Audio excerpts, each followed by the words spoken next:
Good evening, everyone, and thank you for taking the time to be with us tonight. My name is Xavier Gularte. I'm currently the Interim Director of Public Works. I've worked for the City of Patterson for 17 years. I've lived here for 36 years. I've raised my family here. I've lived here pretty much most of my life, and this is an important topic to me, just like it is to everybody else. So the purpose of tonight's workshop, this thing is maybe like a little too loud, is to provide clear, factual information about our drinking water, explain the work the city has been doing over the past decade, discuss where we are today, and outline where we're headed. This is a complex topic involving science, engineering, regulations, public health, and long-term planning. Our goal tonight is to make that information as understandable and transparent as possible. To help us have a productive discussion, I'd like to briefly review how tonight's workshop will be conducted. We have several presenters, each covering a different part of this topic. After each presentation, we'll pause for a few minutes to answer clarifying questions related to the section that was just presented. This is intended to help explain technical terms, acronyms, or concepts before we move on. To keep the workshop on schedule, we ask that broader or unrelated questions be saved for the end of the presentations. We've also provided I don't think we provided notepads. And I got to double check on this, but we were supposed to have forms. Sorry. We've provided cards for questions that may come to mind related to any current section. If you happen to forget, you can go ahead and write your questions down then. If you prefer not to speak publicly, or if your questions require additional research, you can submit it in writing along with your contact information, and city staff will follow up with you after the workshop. Most importantly, we ask that everyone be respectful of one another, our presenters, and staff. We recognize this is an important topic, and we're committed to having an open, informative, and respectful conversation. Tonight's workshop is organized into 6 sections, and we can maybe change the slide. I don't know who's in. I think it's right there. Sorry. Right up next to the. Gotcha.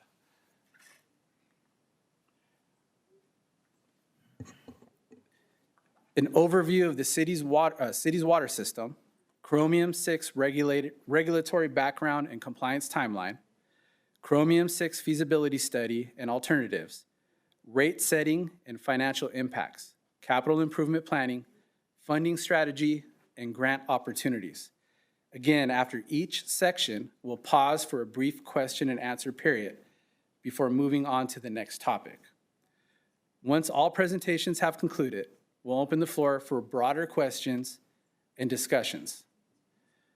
With that, I'd like to turn it over to Will Barrera, who will begin an overview of Patterson's water system.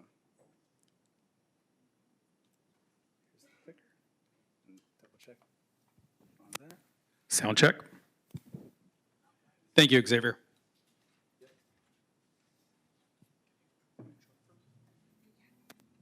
So for those of you that don't know me, my name is Will Barrera. I'm the Deputy Director of Operations and Maintenance attached to Utilities. So I get the fun part of this presentation. I get to talk about a little bit of the operation and maintenance and what the water distribution's functions actually are, and as operators, what it is that we do daily. So go ahead, Maria. So the purpose of the distribution system is to provide safe drinking water to the customers of the community, business, and residents. We currently have 6 full-time operators and 1 chief water operator. We have 3 operators that are certified at a grade 2 distribution, which there are 5 different levels, 5 being the highest. We have 3 distribution 4 operators, and actually we have 1 T5, but he's not in water. Last year, we produced 1.5 billion gallons of water in 2025. This includes water to all businesses, residential, water loss, and storage. We are 100% a groundwater supply city. So what that means is all the water that we distribute throughout the city comes from the ground up into the distribution system, storage tanks, straight to the businesses and residential properties. We have 7 potable wells currently, which we have another well that's currently in construction, hopefully to be online in December. The 7 potable wells, potable meaning drinking water quality standards. 3 non-potable wells, which those are intended use for watering our parks and any other things that we don't want to use our potable water on. We have 107 miles of potable water mains throughout the city of Patterson. That's equivalent from, and I actually Googled this, so this is why I know it, from here to Monterey is exactly 107 miles. We have 9 miles of non-potable water mains, 956 fire hydrants, 3 storage facilities, which we have a 4th currently in construction, hopefully to be online in December as well, 756 backflows, 7,800 water meters, and this includes residential and business.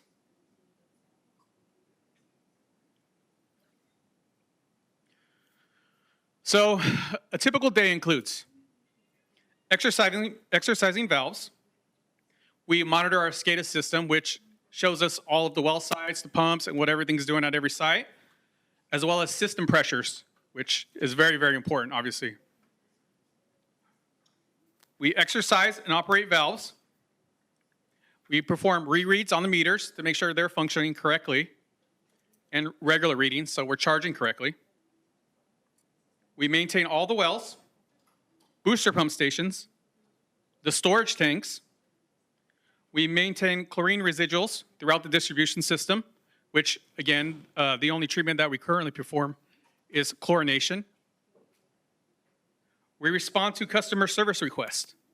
So if anybody's having water quality issues, you got low pressure, water smells bad, any of those requests that we get, that's what we respond to. Water service connections, which is very important. Turn offs and turn on, like you see from this picture here. Anybody hits a hydrant or something like that, we respond to getting that water isolated so we don't waste it. Inspecting the distribution system. Preventative maintenance on pumps. Recording data at all well sites, which is very important to get the right numbers to the state. And preparing for any on-call or emergency situations. A non-typical day includes water main breaks, which I'm sure many of you have seen throughout the city. Service line leaks. So 2 different aspects. You have the main line that flows through the city, which we have 107 miles of, and then every service line that feeds the businesses or the homes, that's considered a service line. So 2 different aspects. And then any water quality concerns. So if you guys have seen us throughout town, this is why we flush hydrants, try to flush those lines out, so to prevent any water quality concerns, as well as, again, making sure that our chlorine levels are correct.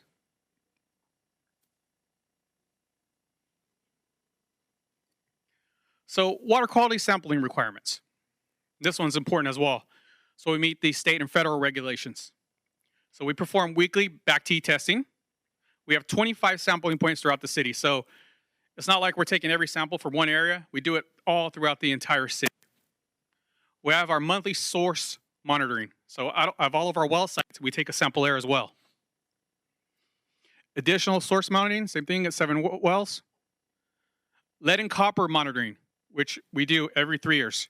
So this is for any lead that's detected, because in the old solder and the old copper lines, there were lead back then, but obviously now we've moved away from that. So we just got to make sure that there's none of these lines that are left in the ground that contain any of these contaminants. So UCMR5. UCMR5 is an important one. It's an unregulated contaminant. This is a requirement by the federal government. The EPA requires us to test for any contaminants that are not yet regulated. So basically, they just want to make sure that any levels, that anything that's not regulated, they don't need to provide any information to us to make sure that everything is safe and the water quality is in good shape.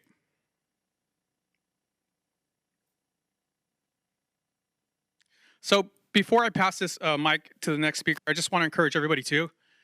If there's anything that anybody wants to ask, just make sure you do, because I want to make sure from the O&M side that everybody understands what our game plan is and what we're doing moving forward and what steps we have taken in order to treat the Chromium 6 that we're here to talk about today. So I encourage everybody, if you have a question, we got the box in the back. If you want to do a one-on-one with us, pull us to the side. We'd be happy to answer any questions for you guys. Thank you. Good evening. Can you hear me good? My name is Maria Encinas. I'm the Water Resources Program Manager for the, I'm sorry, we're going to do I was just going to questions. check to see if Sorry. anyone had any questions they had to, on Will's subject that they wanted to, yep. You had mentioned the only process or treatment that the water currently gets is just chlorination, so no other items besides that. Yes, that's correct. Only type of treatment we're doing right now is chlorination. So the water's pretty much, it's raw groundwater, and it just goes through a chlorination process, and it's only for bacteria purposes. Any other questions?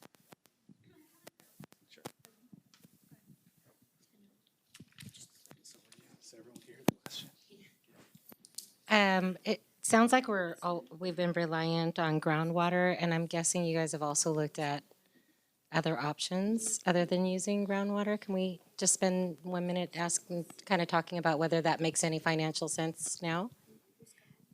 So we are going to talk about that. Riker from Wooded and Curran will be going through the different options and citing alternatives that were part of this study, and surface water options is part of that study.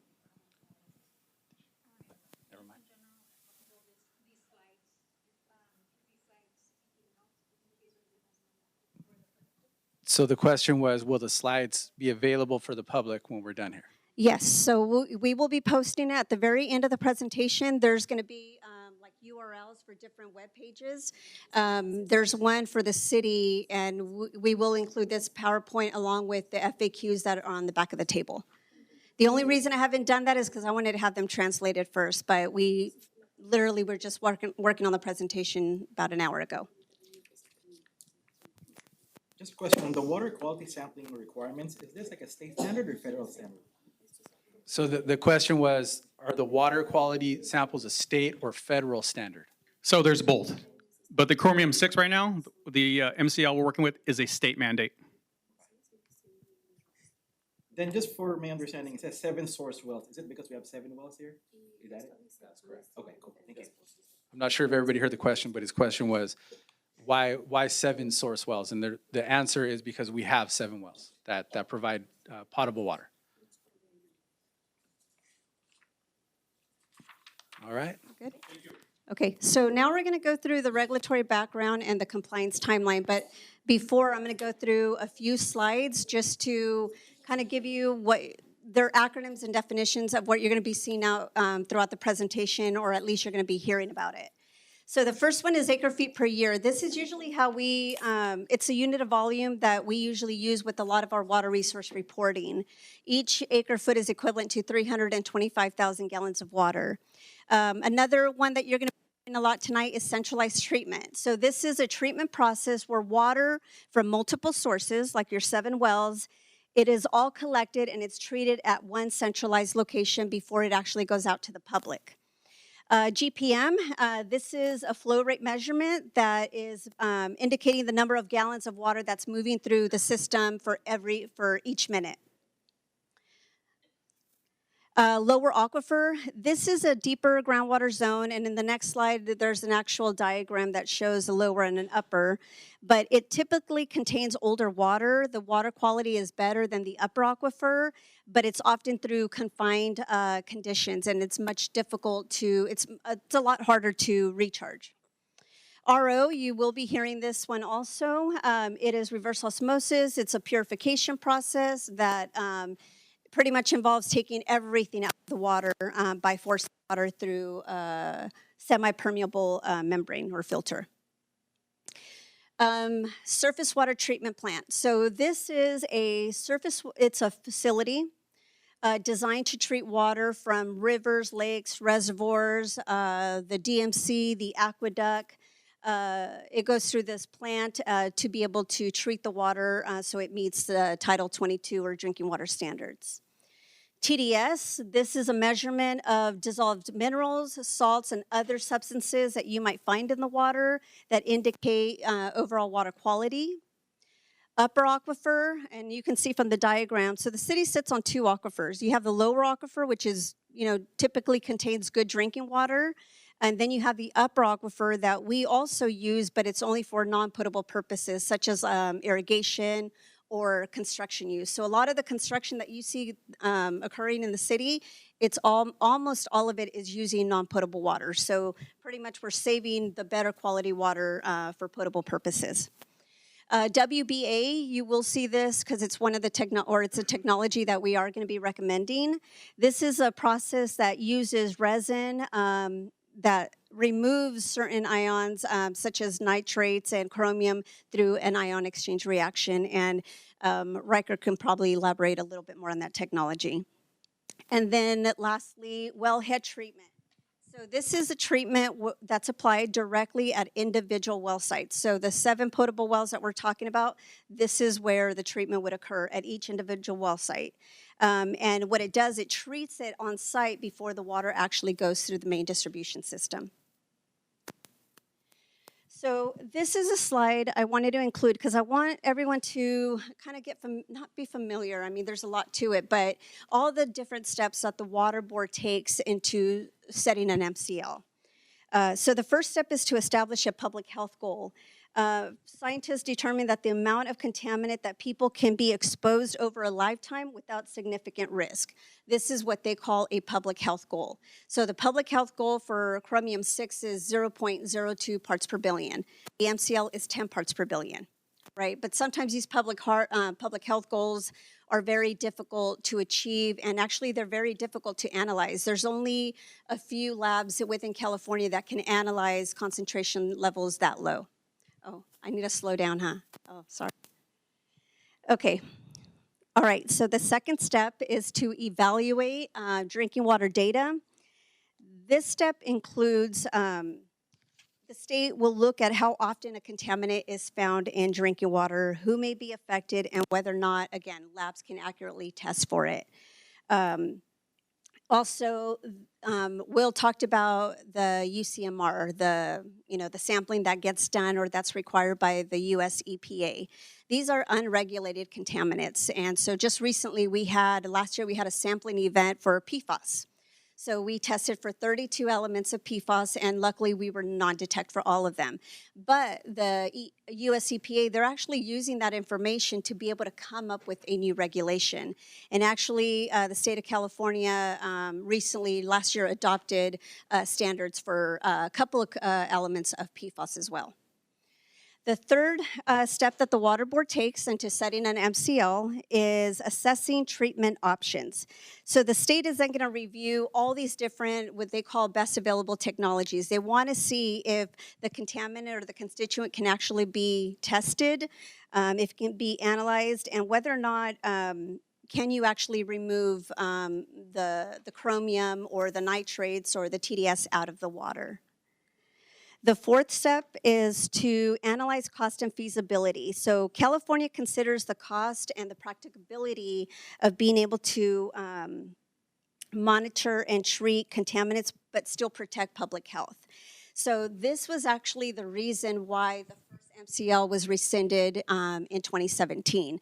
The water board took all these steps. However, for step 4, they didn't actually follow the requirement in making sure that this, whatever treatment they were putting forth, whatever goal they were setting was actually cost effective and it was feasible.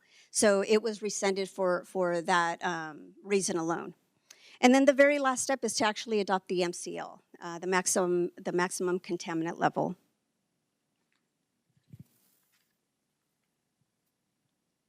So what is chromium? Well, chromium is something naturally found in rocks, plants, animals, humans. It exists in two forms. You have chromium-3 that's good for you. You find that in vegetables, fruits, plants. And then you have chromium-6 that is not so good for you.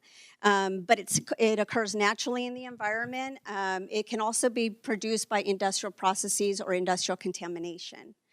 Patterson has always had a small trace amount of chromium that is naturally occurring and wasn't caused by, a utility. It wasn't caused by any industrial contamination source.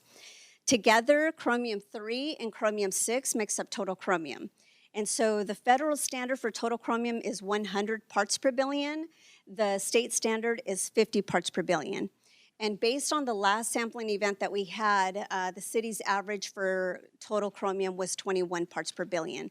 So what California did, they actually took the Chrome-6 part of the total chromium and they set its own standard. And so we've always been in compliance with total chromium, which again also includes chromium, chromium-6. But when they went and set its own standard, that alone put us out of compliance. So it wasn't anything that we did to alter the chemistry of the water. We didn't add anything. We didn't take anything from it. We were now just regulated by this new standard. Okay, so now we're going to go through the regulatory history of the Chrome-6 MCL, beginning when it was first regulated in 2014. So in 2014, California established a maximum contaminant level of 10 parts per billion. At that point, water systems, including Patterson, began evaluating compliance requirements and different treatment options. In 2015, the city submitted a corrective action plan. So this plan actually identified all the different steps that the city had to take in order to come into compliance. One of those steps was to complete a feasibility study. And that feasibility study evaluated all the different technologies that were identified in the Water Board's white paper or in the MCL ruling. And then also evaluating all the associated cost. Now in 2015, I think it was October 29, 2015, we did submit a pre-application through the Clean Water State Revolving Fund. Unfortunately, we were not successful because Patterson's water was naturally occurring and it wasn't contaminated by another source. In 2017, that same regulation was rescinded by the Water Board. Sacramento invalidated the Chrome-6 MCL. They determined that the state had not fully satisfied the Safe Drinking Water Act requirements during the rule development. That was at 1 step 4. Therefore, the 10 parts per billion MCL was withdrawn. And it was indicated at that time that the new MCL would be adopted within 18 to 24 months of that ruling. Unfortunately, we know now that that took almost 7 years for them to establish or draft a white paper saying this is the process that we're going to take to develop the new MCL. And the estimated MCL was going to be between the original 10 parts per billion and then the 50 parts per billion, which again is the MCL for total chromium, which again contains chromium-6. I will do better, Christina. Sorry. All right, so now we go into this kind of period where there's a lot of uncertainty. You know, what do we do? Do we move forward with treatments? Do we not move forward? In 2017, so the MCL was rescinded in 2017. We actually found out May 10th of that year that they were going to rescind the MCL. The following day, we decided, do we move forward with this pilot project? Do we not? How do we approach that? Well, staff decided, well, let's continue on. We've already developed a scope of work. Let's just get it done. So the purpose of this study was to evaluate whether or not well modifications could actually reduce chromium-6 concentrations. We installed a packer to block certain concentration levels of chromium-6. So imagine I don't know what the well depth of 7 is, maybe 450 feet. So what we did is we kind of, within the casing, we kind of capped different screens, different areas to try to see which areas provided better concentration levels. And we were successful. It was a really good project. It actually reduced the chromium by 30%. It was originally 30 to 35 parts per billion, and it brought it down to about 23 parts per billion.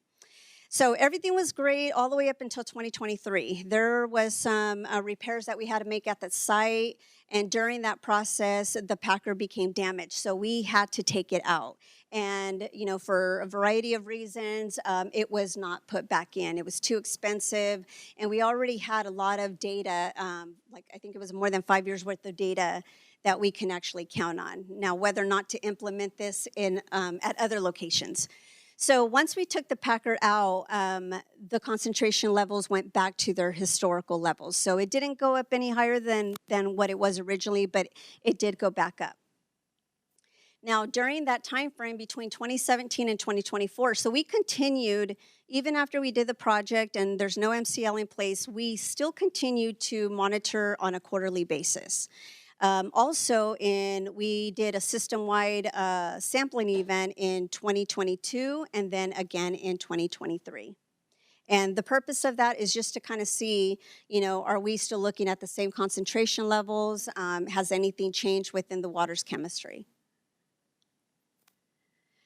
Another slide on the same period, 2017 to 2024. So why was treatment, construction for treatment, why was it deferred? Why didn't we move forward with either, you know, the improvements from well 7, from the pilot project, or any of the stuff that was included in the feasibility study? So one, there was no enforceable chromium-6 standard that existed after 2017. Not until October 1st of 2024.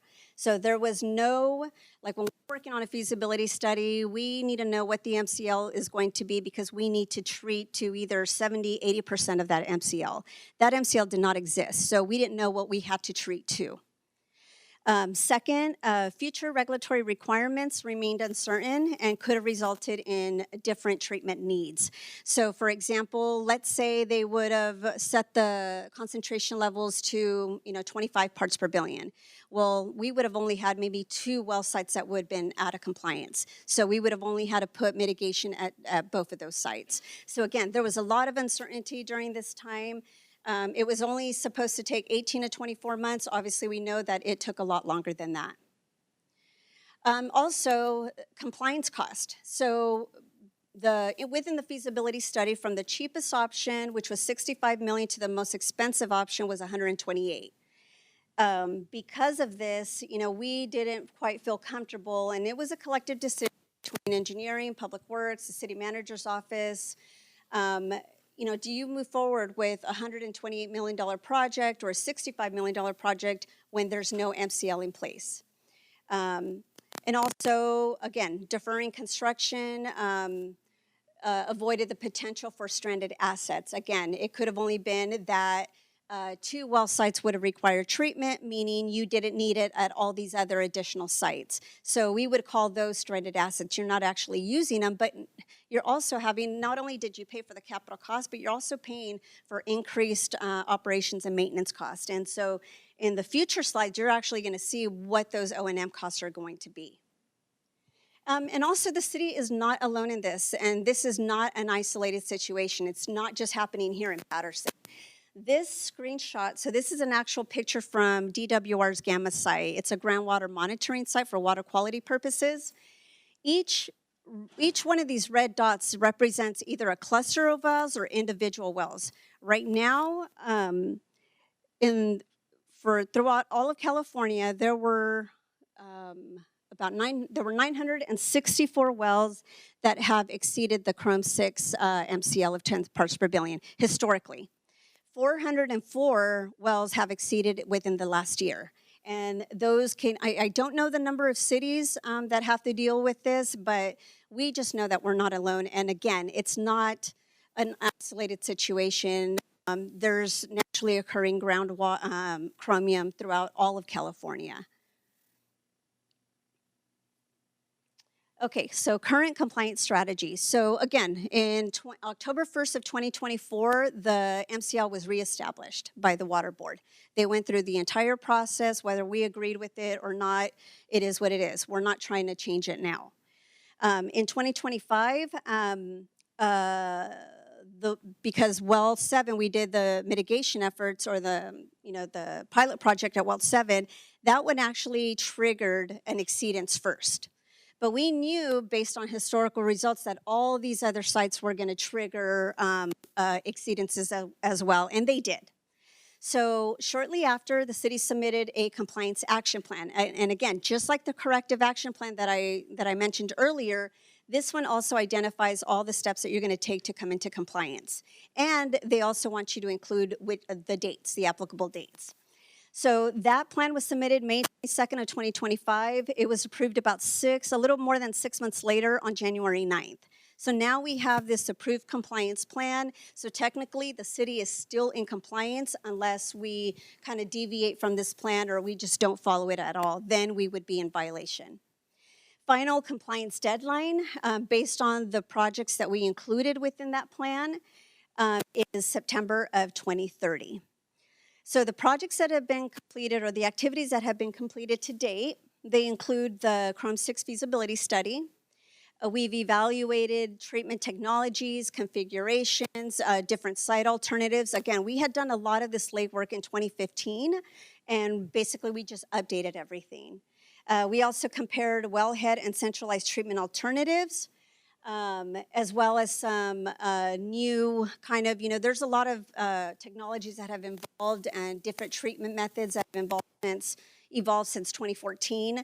So rather than the cost getting more expensive, it's actually getting a little bit cheaper. But we analyze whether wellhead, centralized treatment alternatives, and also one of the new additions, and Reichert's going to go into this too, but this feasibility study wasn't just about water quality. It wasn't just trying to figure out what is the best treatment technology or method for treating chromium-6, nitrates, TDS, whatever we have in the water. It is not simply for that. It was also to comply with the Sustainable Groundwater Management Act. So this is like one of the biggest water laws in the history of California, or at least in the last 100 years. And so the whole purpose of that plan is for the city to be sustainable within the next 20 years. So by 2040, city can no longer be in overdraft. We have to, mitigate draft not only here, but within the entire subbasin. So this study also looked at, the pumping reduction requirements that the city has to, that the city is required to follow.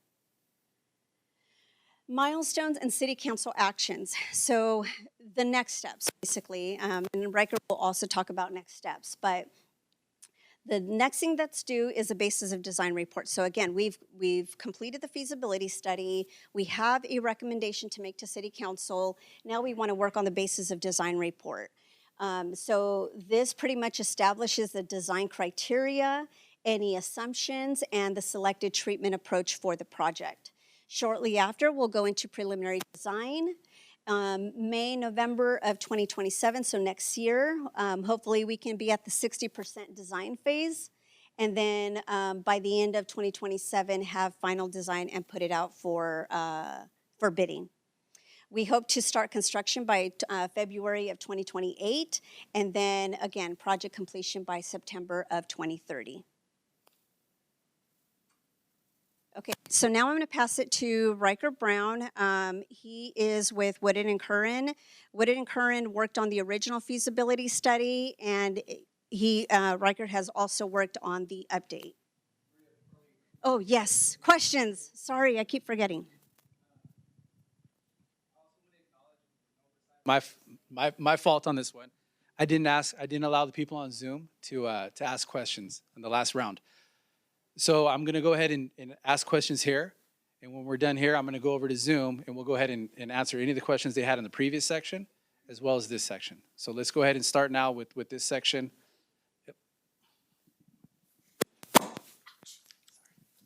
On one of the slides, you talked about the MCL was reestablished and to 10 parts per.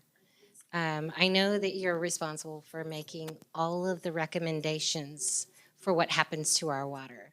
So from your perspective, you also said whether we agree with it or not,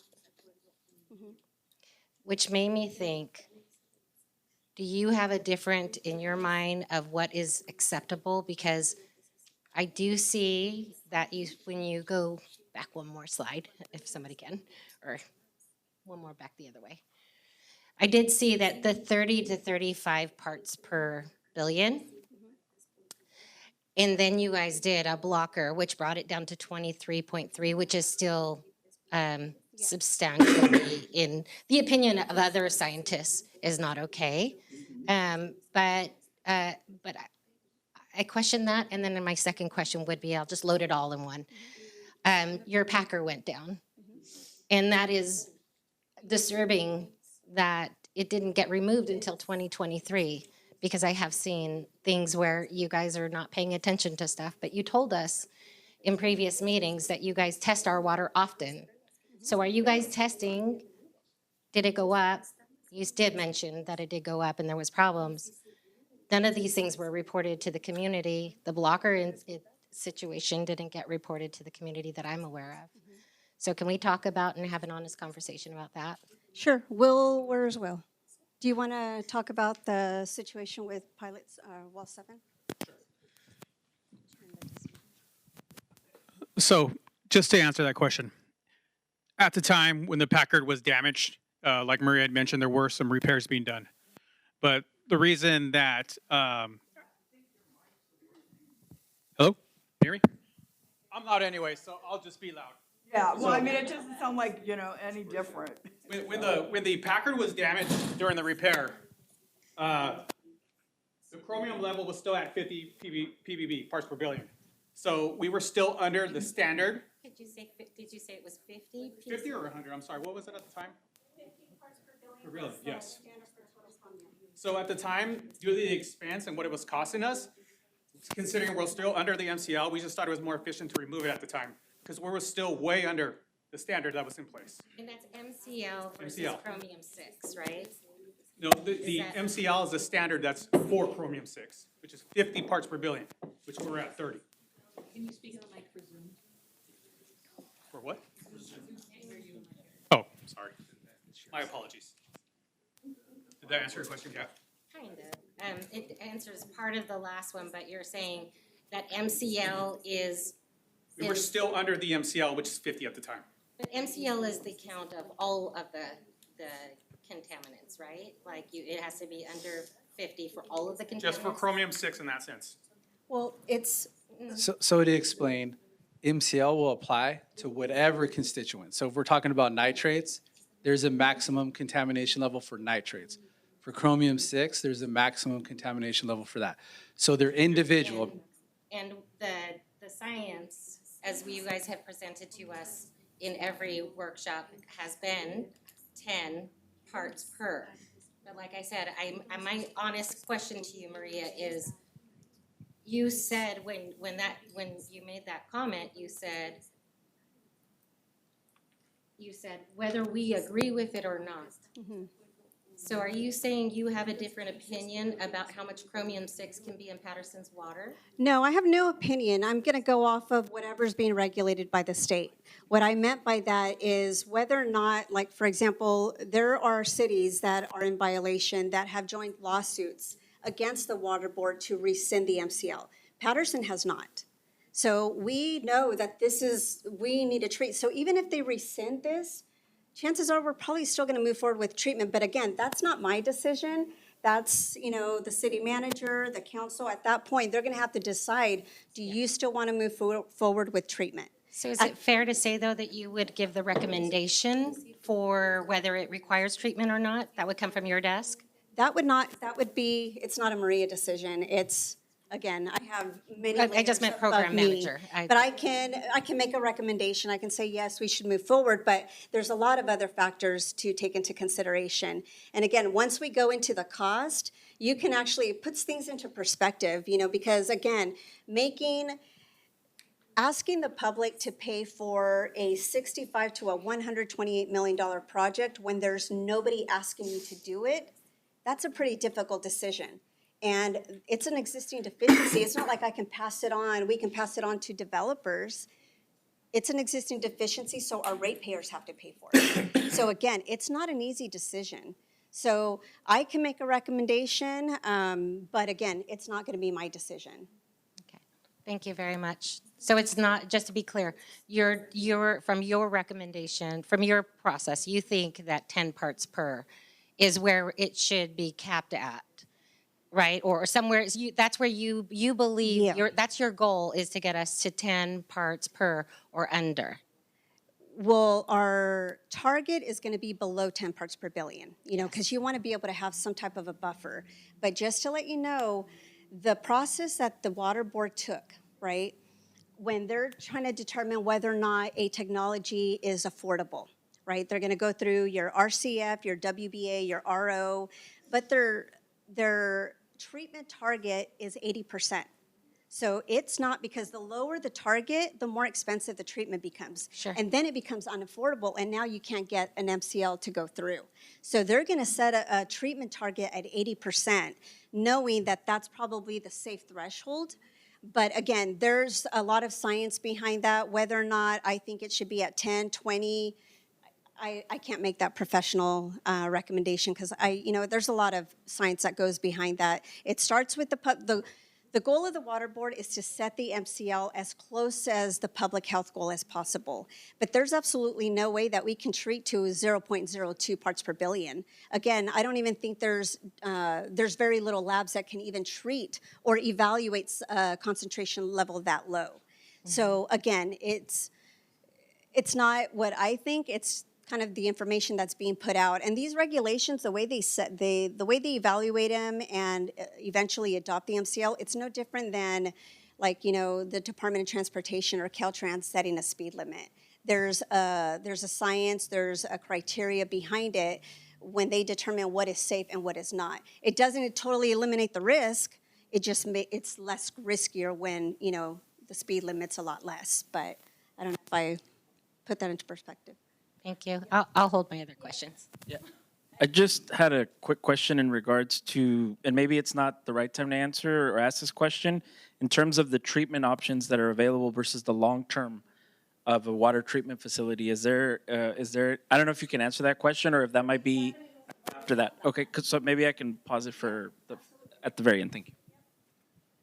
I also just want to remind even anyone speaking that the people on Zoom can't hear us unless we're speaking in the microphones. That's why I'm passing the microphone over. And then Maria, Yeah. any of the speakers, we have to keep, the voice in the microphone. Hi, Maria. A question about the Packard. So you stated in 2023 the Packard broke. Can you tell me a little bit more about it? Who was responsible for maintaining that? And then once it broke, who made the decision not to repair it? Do you want to talk about the background on?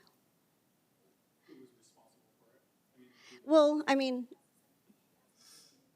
I think it went down in 2017, 2018, and 2023 is actually when you guys realized it was down and took it out, right? so it actually went down in 2023.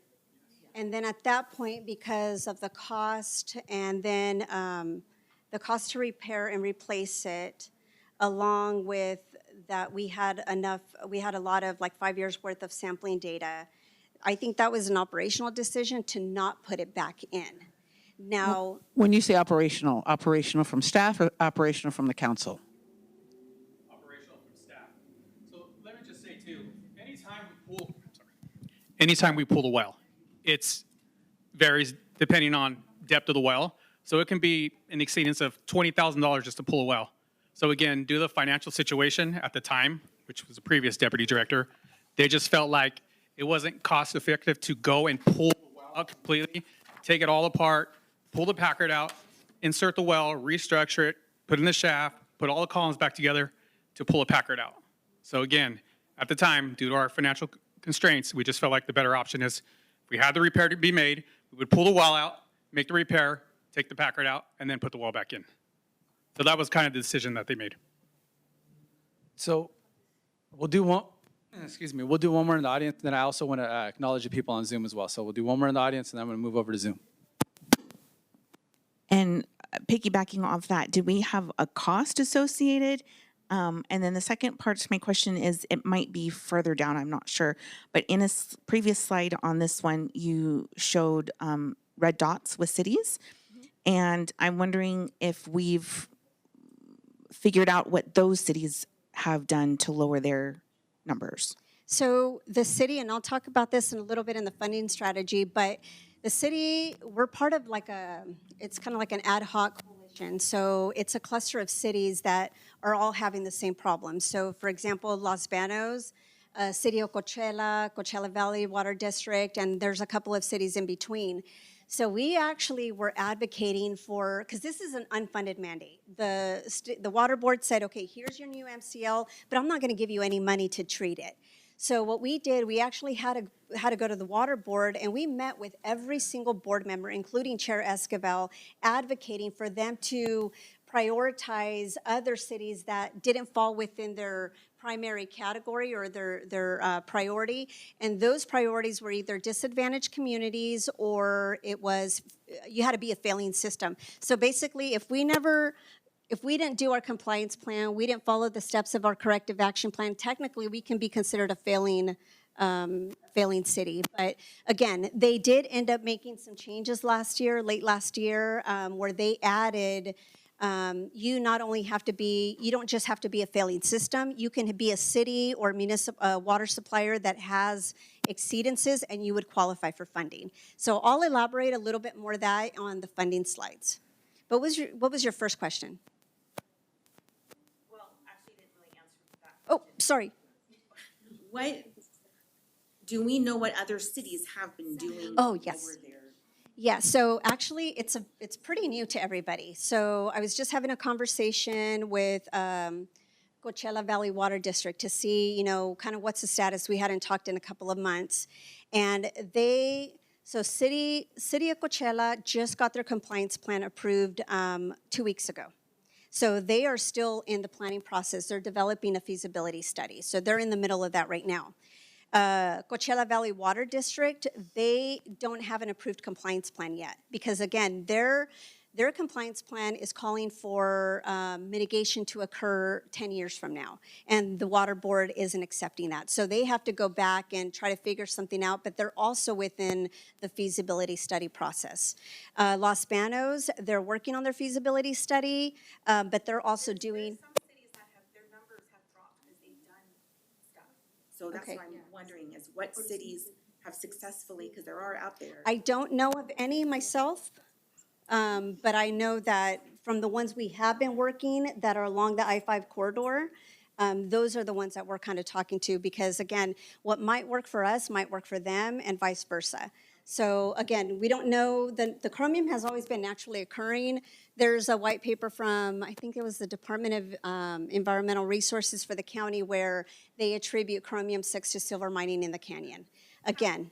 Will we go into that more later because You keep saying naturally occurring, but have we tested, in the last workshop we held, there were a couple citizens that had great suggestions, and no one from the city has been transparent in if we've followed up on those suggestions. And one of them was, have we tested water in Del Puerto and on surrounding areas to see if this is actually naturally occurring or if it has to do with piping and things that were going on. I can't remember the exact stuff, but there was, if you go back in that workshop, they had a lot of good suggestions. So Yeah, so it wouldn't be naturally occurring. there's being part of, like for the Sustainable Groundwater Management Act, within the Delta Mendota Subbasin, we have a monitoring network. And Mike knows all about it because he does our testing. So we look at land subsidence, we look at water quality monitoring, and then we do well level depth readings, well level readings. But the water quality, the constituents that have been added are chromium-6, TDS, 123 TCP, nitrates, pH levels. There's all these different constituents, and everybody within the Delta Mendota Subbasin has to test for those. And so, yes, there's a lot of elevated chromium, but a lot of their monitoring sites, they're upper aquifer wells, or they're composite wells. Now, the concentration levels for chromium, they're a lot higher in the lower aquifer than they are in the upper. So if we were to draw, let's say we construct or we try to draw water from one of our non-potable wells that's drawing from the upper. That's that one from the upper aquifer. That one, Sure, we're going to have very low levels of chromium, but we're going to have higher nitrates and higher TDS, and those constituents are a lot more difficult to remove than the chromium-6. So I'm not sure what cities you're referring to or what suggestions were made, but all that sampling is already being done, and there's a program that's monitored by DWR. It's called CASGEM. I don't know what it stands for. I just know the acronym. But a lot of that monitoring, all that water quality information is on there. Also, at the end of the slide, there's going to be the Gamma site where I got that screenshot from. You can go in there and you can actually filter out based on constituent, based on whether you're an irrigation supplier, a public water system, municipal. There's all these ways that you can filter out the information. And you can see kind of who's dealing with what in all these different areas. But yes, that testing is already being done. And then the other part of my question was, how much was the cost of fixing that packer? Does anyone know? I don't know that. That was operations.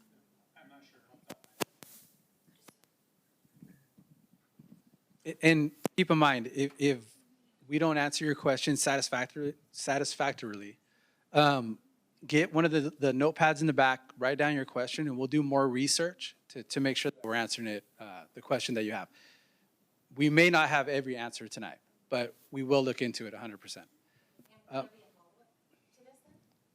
So what we were thinking, okay, once we compile, questions, it's going to be the council's discretion or city manager's discretion whether or not you want to put something on the agenda or we put something on consent, however you want to deal with that. We can do another workshop and, kind of answer any questions that we didn't answer today. Yep. I'm going to jump in here because there were like 4 Yep. hands up on Zoom, and I think we lost a couple of them already, so I apologize. We're down to display. If you could unmute your mic. Hi, guys. It's me, Candace Wyrock, City of Patterson. I am going to say that you guys are really lucky that I'm in my era of putting my kids first instead of the city. And because of that, I'm actually at the sports park right now, and my daughter is playing Junior Giants. But I have a few things I want to say. First, I had my hand raised during the first part, and I didn't get called. But I did just want to say that Maria Encinas said that they were working on this presentation an hour before the event. But it's been on the calendar for about 2 weeks. I'm a little concerned about that because Maria in 2024 made over $100,000. So that's just base pay too. That's not like benefits or anything. So I'm thinking we're paying people really good money. And what are they doing? So why is this presentation being thrown together at the last hour as if it's not quite possibly the most important issue facing Patterson? Also, as far as doing treatment, even if there's no MCL in place, the answer should have been yes. We shouldn't be doing it just to be in compliance with the state. We should be doing it because it's the right thing to do to protect our community. But since both of our city managers and the city manager before him don't live here, they don't really care about clean water. Honestly, they likely bring their water from home, okay? If we're gonna be honest, they're bringing water bottles from home. They're not drinking in it, they're not showering in it, their kids are not swimming in it. So that really bothers me that those are the people making the decisions, and people who make $300,000 a year are making those decisions, and they don't have to live here. They don't have to swim in it. Their kids don't have to get cancer from the water. Also, treatments are capable and especially doable if our city looks into getting grants and creative ways to pay for it. But instead, we're just upping people's salaries like crazy, left and right. So you're saying there's no money for the packet. There's no money for that whatever that thing was that broke. There's no money to fix that, even though it drastically, by 30%, reduced our chromium-6. There's no money for that. But most of our upper level employees are getting pretty freaking nice raises.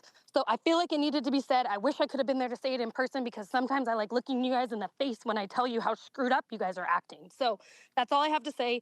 I don't have any questions. It was more comments to the fact that everyone's just acting like this is not a big deal. Like, oh, we didn't think we should go that route. We didn't think we should try to fix it.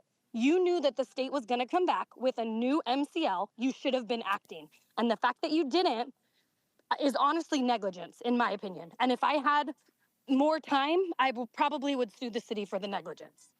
I'm done for this portion, but I'll be back. So really, just to address a couple of the comments, literally the 2 changes that occurred were we increased the font and we deleted the slide. Do you want to go? Okay, so the next person on Zoom is Bianca. If you could unmute your mic. Hi, good evening. This is Bianca Lopez. I'm with Valley Improvement Projects. We do work here in the Central Valley on the northern end of San Joaquin Valley. Earlier you mentioned that this is chromium-6 is naturally occurring. I'm wondering how much research the city has done about figuring out how much was actually caused by human activity that actually increases the concentration or the mobility of these contaminants. So in the And then I have a initial, follow-up oh, sorry. In the initial study, we did include, there was a portion of the study that where we looked at different, whether there could have been contamination from, different utilities. We didn't find anything. So and also the water board agreed that the contaminants were naturally occurring within the water. And So I don't you think haven't we done added any anything. actual study about how excessive groundwater pumping or lowering the water table and irrigation and agricultural return flows could have caused an increase or continue to flow chromium-6 into the water system? So that hasn't been a local study, but that was studied through the Sustainable Groundwater Management Act and all the thresholds and the minimum criteria that was included in the Groundwater Sustainability Plan. And it's also a reason why we have a monitoring network for water quality, just to prevent it from degrading and getting worse. So they're trying to curb groundwater from the lower aquifer. They're trying to curb the pumping to improve the water quality. So that monitoring network, there are thresholds that we cannot go over, and if we do, then it triggers an investigation. So far, Patterson has not hit any of those triggers, but there is a process in place, and it's not just the city, it's the entire Delta Mendota subbasin. And it's also, I believe that's also the case for the subbasin, the Modesto and the Turlock subbasins as well. Right, but we have, the kinds of crops and the monoculture that we're growing in Stanislaus County and across the Central Valley, and the excessive amount of water that the crops that we currently are investing in are highly water intensive and continue to extract water from our wells that could possibly be what is keeping the issue afloat here in our water. I would like to learn more about that, and I'm sorry that I'm not there in person. But I do want to make another comment, and similarly to the last speaker, I'm really concerned about the lack of equity here again. And I'm sorry to be a broken record. It seems like every city meeting that I attend, I have to say this, but it is not okay to not produce these slides and translate them in Spanish when you know that the majority or a good percentage of your community are Spanish speakers. We are visual learners. Some of us are auditory learners. Some of us learn by doing. But it is not okay to have this very important meeting only be shown or displayed in English, especially with the very technical information that you are providing. You're doing a great job in English, but you get a fail for equity today. And I hope that future meetings do not continue to create this inequity, especially when it's, the Latino community who are being directly affected by this issue. You might have interpretation there, that's great, but the visuals are also important. Very well noted, Bianca. Thank you. I agree. Any more questions in the audience on that particular presentation, part of the presentation? If not, we'll go ahead and move to the second part of the the third presenter. Okay, so Riker Brown from Wooded and Curran. You want to take the mic and change it?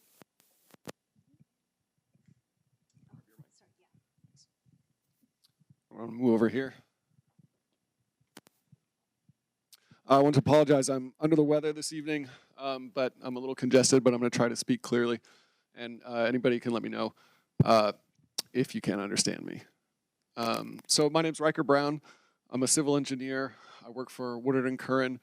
It's a consulting company. We do a lot. Oh, Apologize, but I'm not 100% sure if it's your mic, if it's that mic, but it's very difficult to hear you. Oh, I'm sorry. I wanted to be able to see the screen a little bit. Check, check. Can everybody hear me all right? All right. Apologies. Thank you. As I was saying, yeah, I work for, we're in Kern. We do a lot of municipal water business throughout the state. I've been an engineer for 20 years, and I know how important this project is. I've been working with Maria on it for a long time. And I'm excited to tell you about the feasibility study because it was a great project, and I look forward to continuing working here. So this is a feasibility study update. As Mira mentioned, the city had done previous feasibility studies. We did this in 2025, and the real purpose of the study, was to evaluate treatment and siting alternatives for the Chromium-6 compliance. Also take a look at TDS and nitrate management. We want to see what we can do to blend the groundwater with treated surface water, overall water quality, of course, future reliability. So not only the feasibility study addresses two main things. It's not just the immediate Chrom-6 treatment.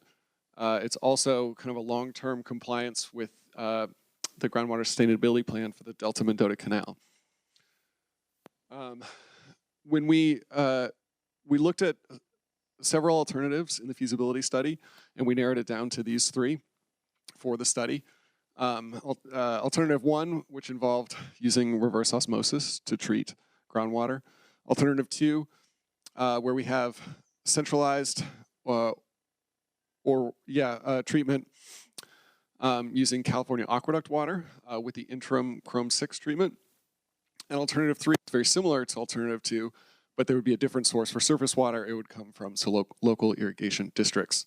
Meanwhile, we would treat the Chrom-6 in the near term. We also kind of evaluated, so for these interim solutions to treat the Chrom-6, we wanted to evaluate wellhead treatment, which is, I think Maria mentioned, is when you put a treatment system right at each groundwater well, and a centralized treatment where you would pump the water from those wells to a centralized treatment facility, and then distribute it from there. Can you all hear me on the mic okay? Seems like it's going on and off. Okay, thanks.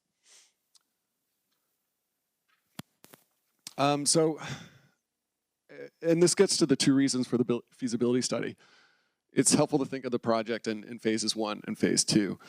Phase 1 is we want to treat the water coming out of the groundwater wells. And we're looking at treating wells 7, 8, 9, 11, 14 with 5 optional. Again, we're talking about potentially individual wellhead or a centralized treatment option. The feasibility study looked at DDWs, that's Department of Drinking Water. They're the ones who set the regulations for water in the state. Best available technologies, and these are technologies that are proven and approved by DDW to treat Chrom-6. One of those is called RCF, SBA and WBA. That's a strong-based anion exchange and weak-based anion exchange, and then RO, reverse osmosis. And so we would implement those as soon as possible, immediately, to get that, get the water treated as soon as possible. But those would also be long-term solutions that can always be used to treat Chrom-6 moving forward. And then in phase 2, again, this stresses the mandates from the groundwater sustainability plan for the Delta Mendota subbasin.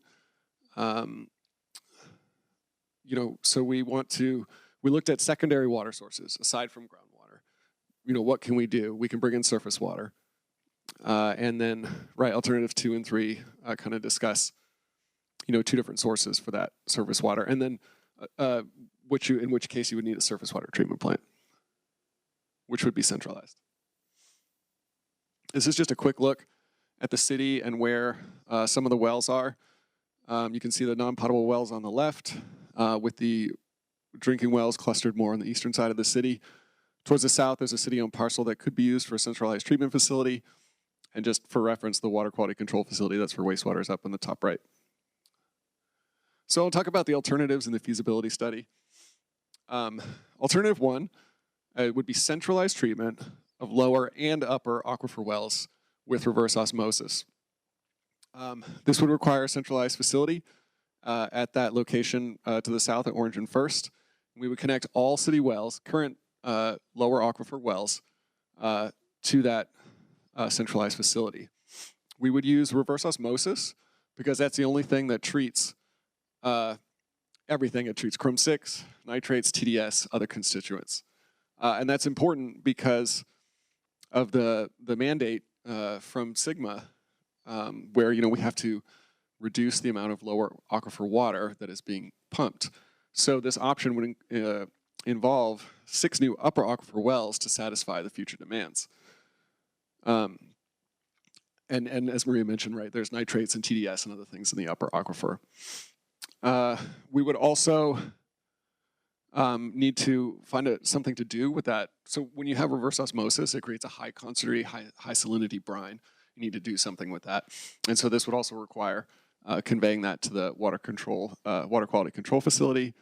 And it's estimated that this alternative could possibly be implemented by 2030.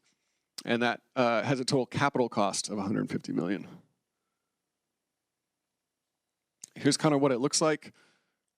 At least this is what the conveyance pipeline would look like. So we have the central facility towards the bottom of the image, and then the wells are shown, and then we would have to build a conveyance water pipeline to get all the water from those wells to that centralized facility.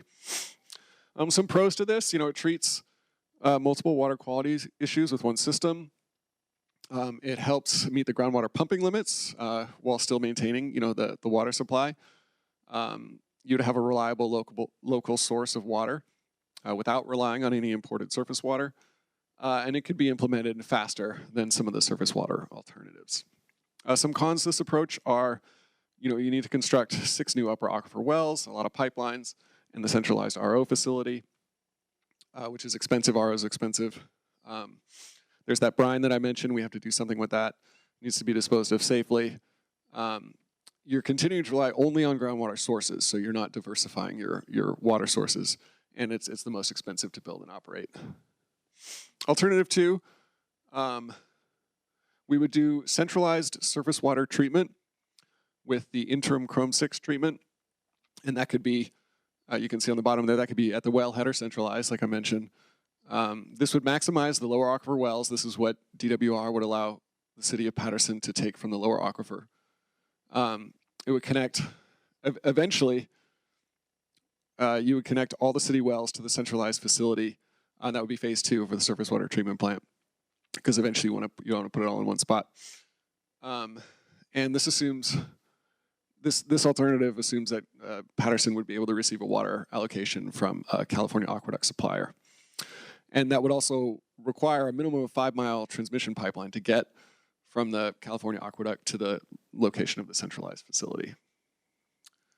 Similar kind of image here. This would be a picture of the pipeline infrastructure to get the wells to the centralized facility. And again, that's phase 2. It could be phase 2.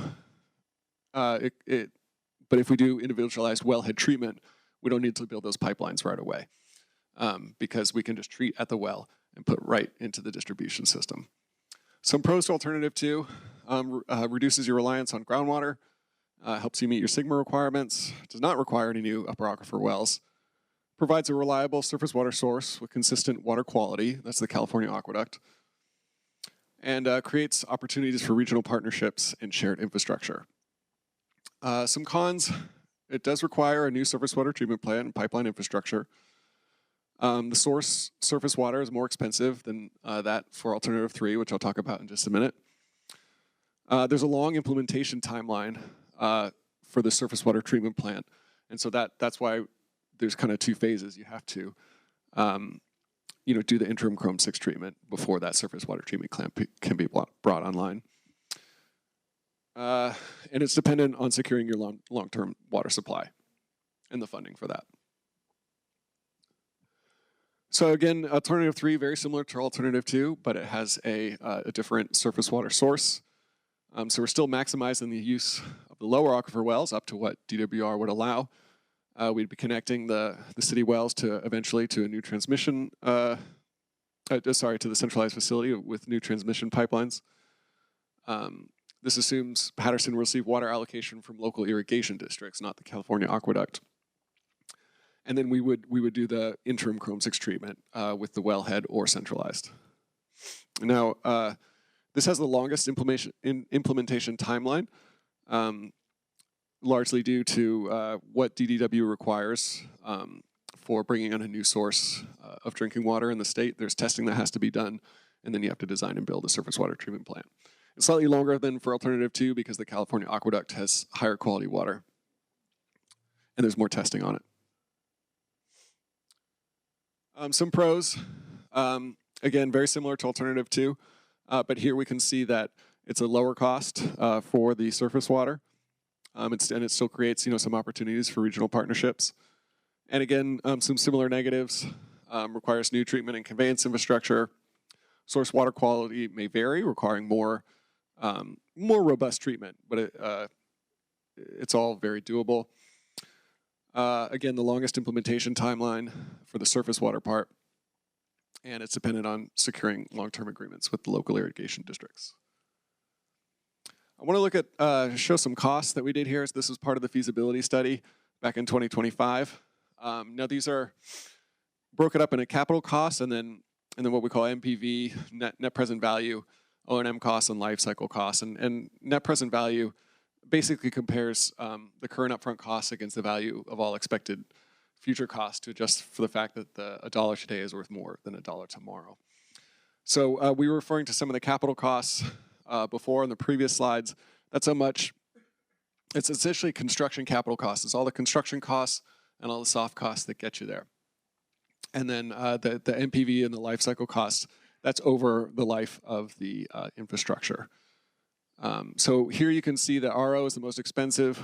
Alternative 2 is more expensive than Alternative 3, which you can see. And then you can see that the wellhead treatment at the time we did this study we have being a lot more expensive than the centralized treatment. So we completed that feasibility study in 2025, and since then, Water and Current's been working with the city to kind of really try to understand their needs and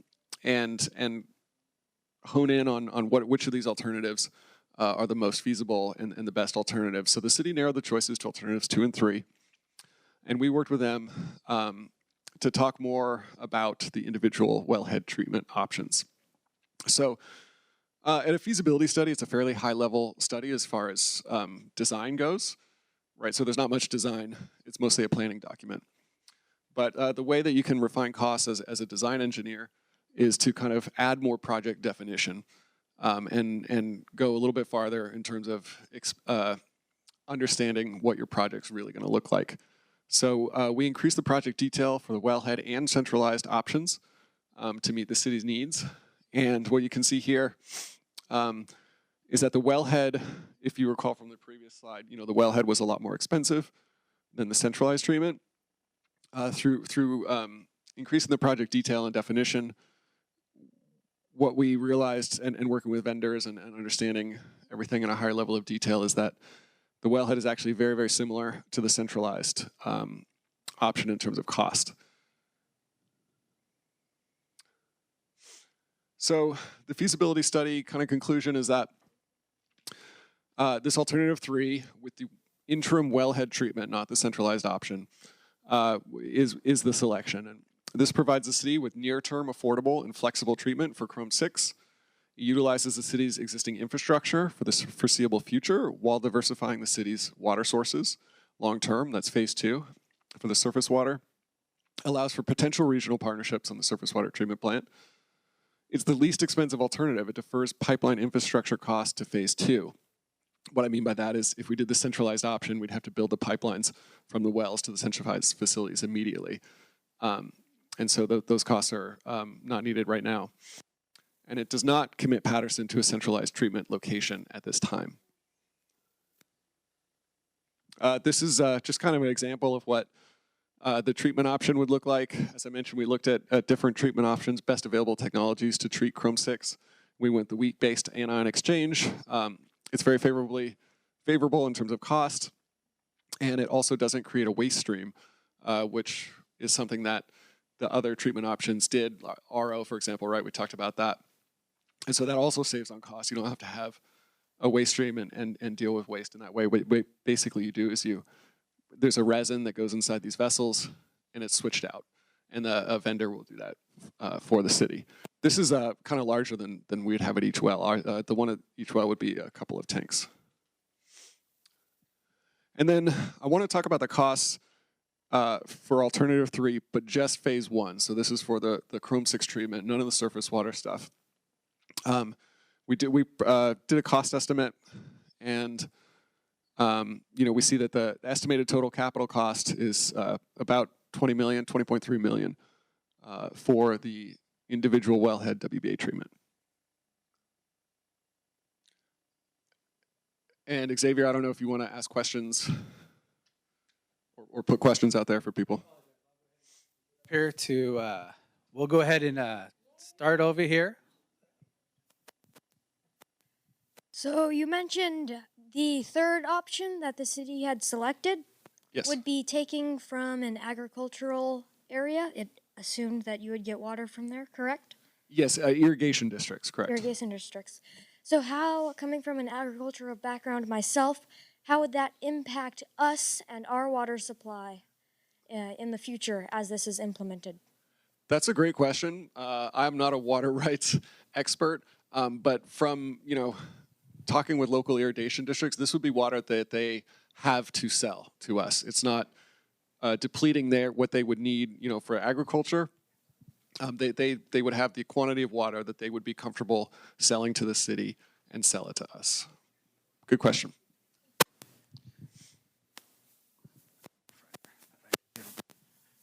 Are there any other questions in the audience?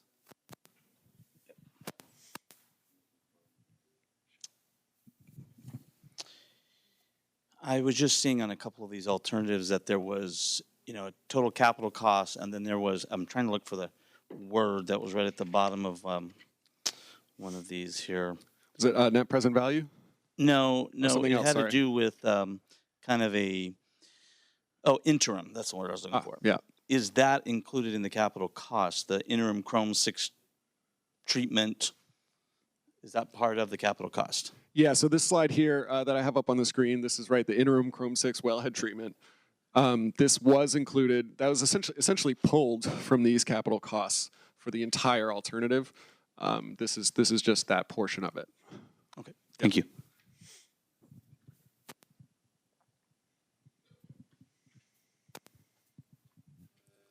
May I just ask, because it is very technical, if you could just summarize what the alternative would be, if you could summarize what it would do for the interim, because I think that's what I'm understanding, that the cost for the interim just for the Chromium 6 would be that, and then future would be, is that I'm assuming correctly, future would be like a water treatment facility so this is just like the intermediary in between, and then future would be that, right? I just want to make sure that that's... Yeah, you're absolutely correct. Okay. We want to deal with the Chrome 6 and get that under control right away. Okay. This is the treatment for that, and then alternative 3 has that surface water coming in, and we would build a plant for that. And then just really quick, what there mentioned a couple of the alternatives that would look at regional partnerships. Did you explore that at all with the other water providers? Because there was, I think, in the alternatives, you talked about developing some of these regional partnerships. Yeah, maybe I'll let Maria address that one. So yes, so these are only the costs for the first phase, right? But the second phase is going to be the construction of a surface water facility. Now, in order for that to be affordable for us, we have to either consolidate or go heavy after grants. But there's two things that work against us. One, we are not a disadvantaged community, right? Our median household income is higher than the state's average, so it completely disqualifies us. And then also that we're not a failing system. So we have exceedances. We're still technically in compliance. So again, those two factors alone, we are not a high priority. So in order for us, the reason why we've started looking at regional consolidation with, let's say, like the smaller CSDs, the towns of Grayson, Wesley, the reason we're looking at that, and their water use is very, very low, but the fact that they're disadvantaged communities, it's possible that the city can possibly get about 90% of the loan forgiven. So that would be for the second phase. So it's on us for the first phase, but the reason we're kind of breaking this out and why the second phase isn't included in the financial impact is because we're hoping, to go this other route to make it more affordable for everybody. And you also are providing better water quality for the region or for the area. Yes. Okay. Brief question. It's regarding alternative. The first alternative, that's the only one that is only one phase, right? There won't be a phase 1, phase 2. And then to follow up on that, that's also the only alternative that kind of makes us more self-sustaining. We won't require to be, we won't rely on external water sources, right? Yeah, you're correct there. And so, all right. So alternative 1 is only one phase, no phase 1, phase 2. Yeah, right, because it doesn't involve a regional surface water treatment plant or potentially regional surface water treatment plant. It's, hey, let's drill some more wells. We'll make them upper aquifer so we're not taking too much from the lower aquifer because we're restricted. And let's use this RO to treat like everything. Okay, and of course, naturally, it may make it more costly, but this requires a little bit more construction than the alternative 2 and 3? Construction is similar because regardless, at the end of alternatives 2 and 3, or, we're building conveyance pipelines from the wells to a centralized facility, and we're constructing a centralized facility. You could say alternative 1 is doing the same thing. It's just that centralized facility is reverse osmosis. And reverse osmosis is more expensive to build and operate. Any other questions? Oh, sorry.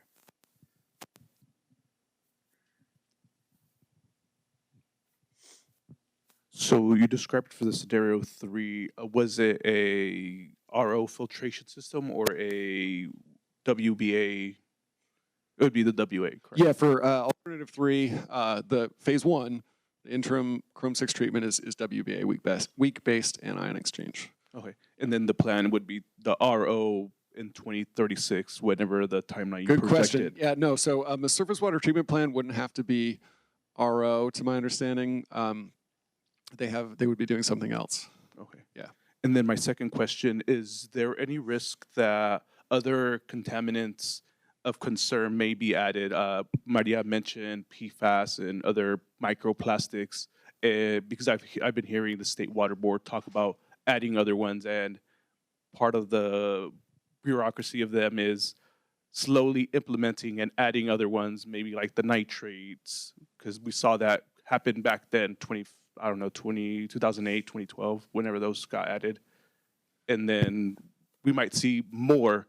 That's kind of like, are we creating a system that's hardened to ensure that we're future-proofing our water system? That's a good question. California is a heavily regulated state, right? I don't know if I mentioned it, but I think we might be the only state that actually has a chromium-6 MCL.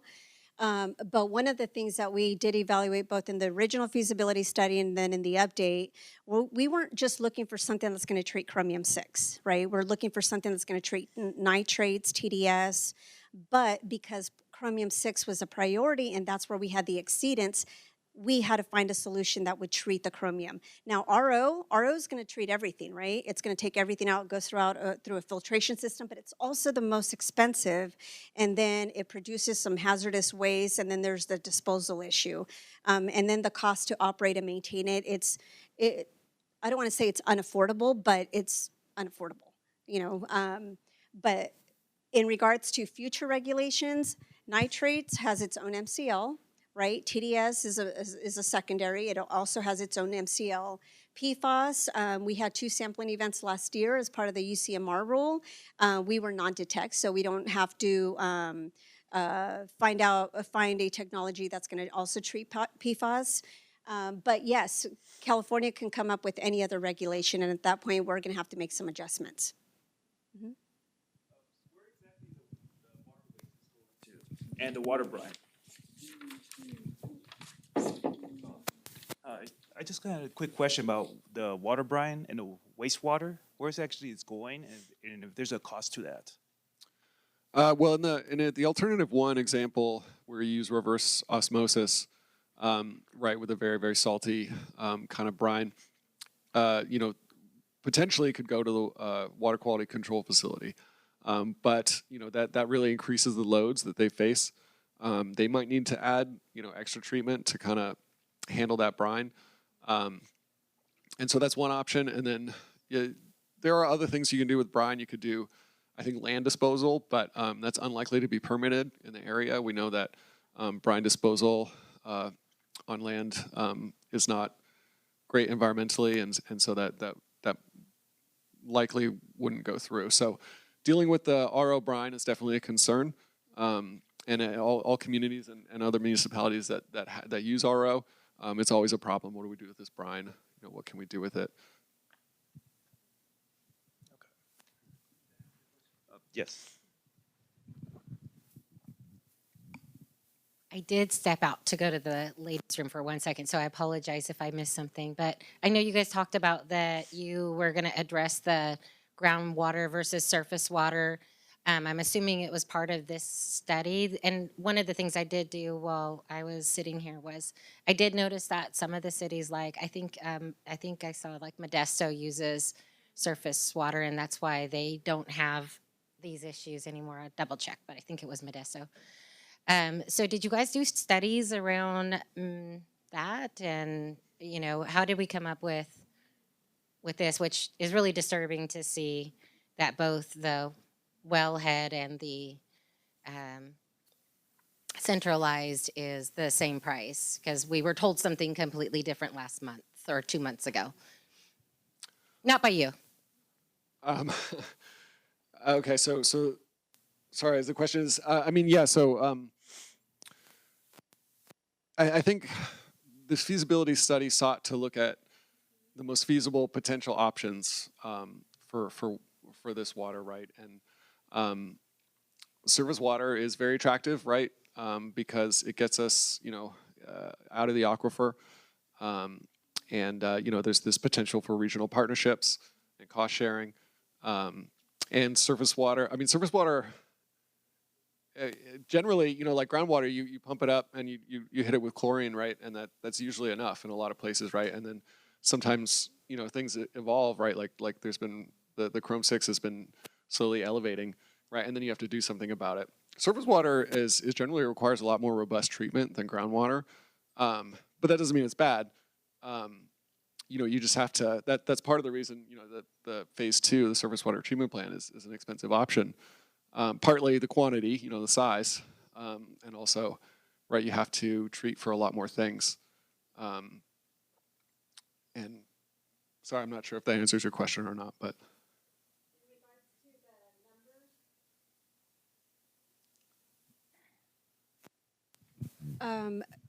Riker, can you clarify, this is the cost for interim wellhead treatment? Correct. Right, 20 million? Yep.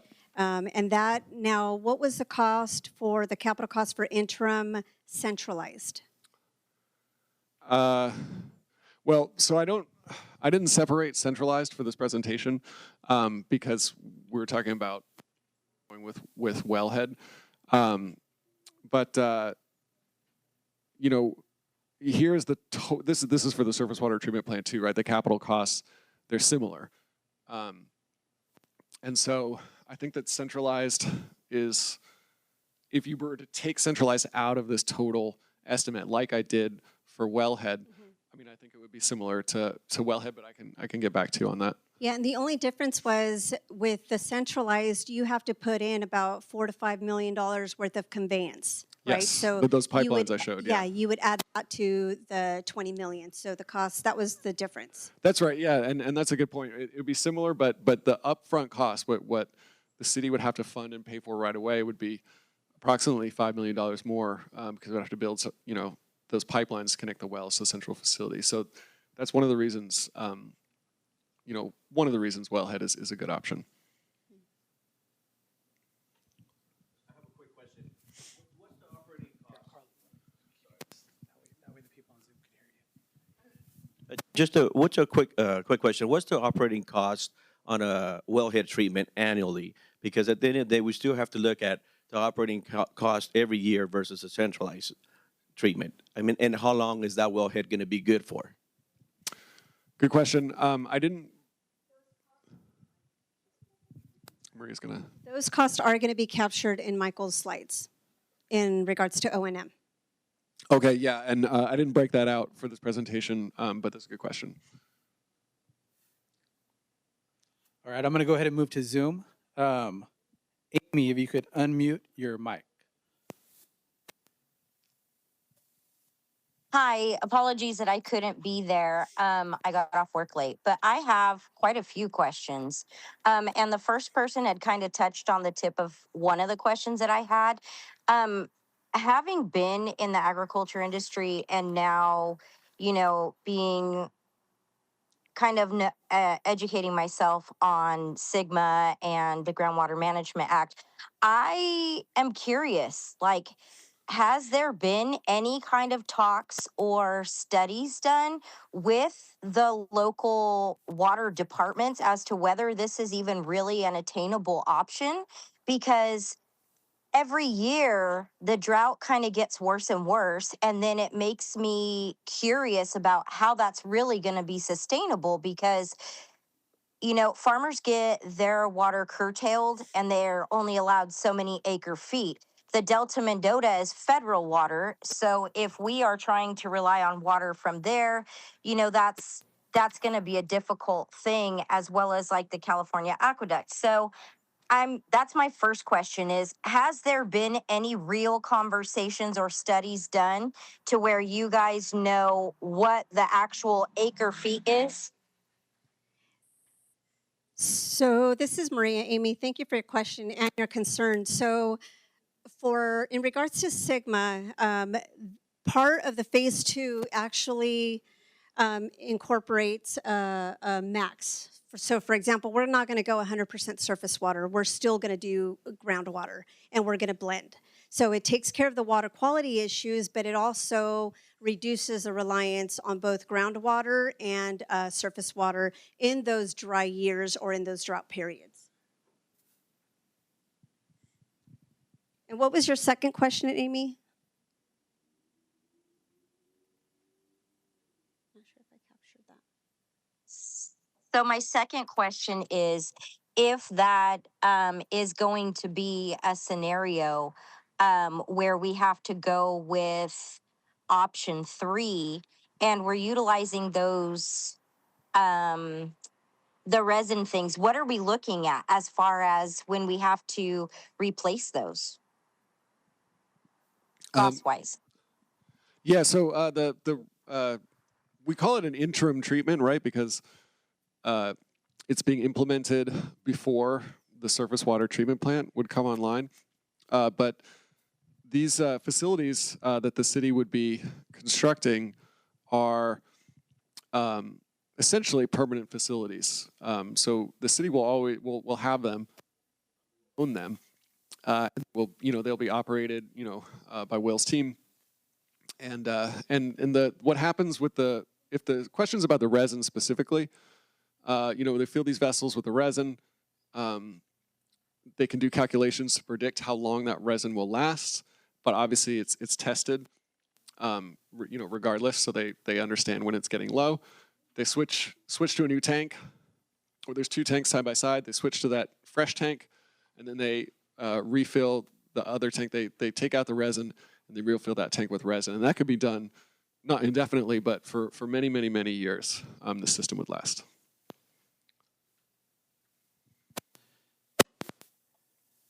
Amy, was that your last question? Okay, I'm going to go ahead and move on to Kalea. Go ahead and unmute yourself.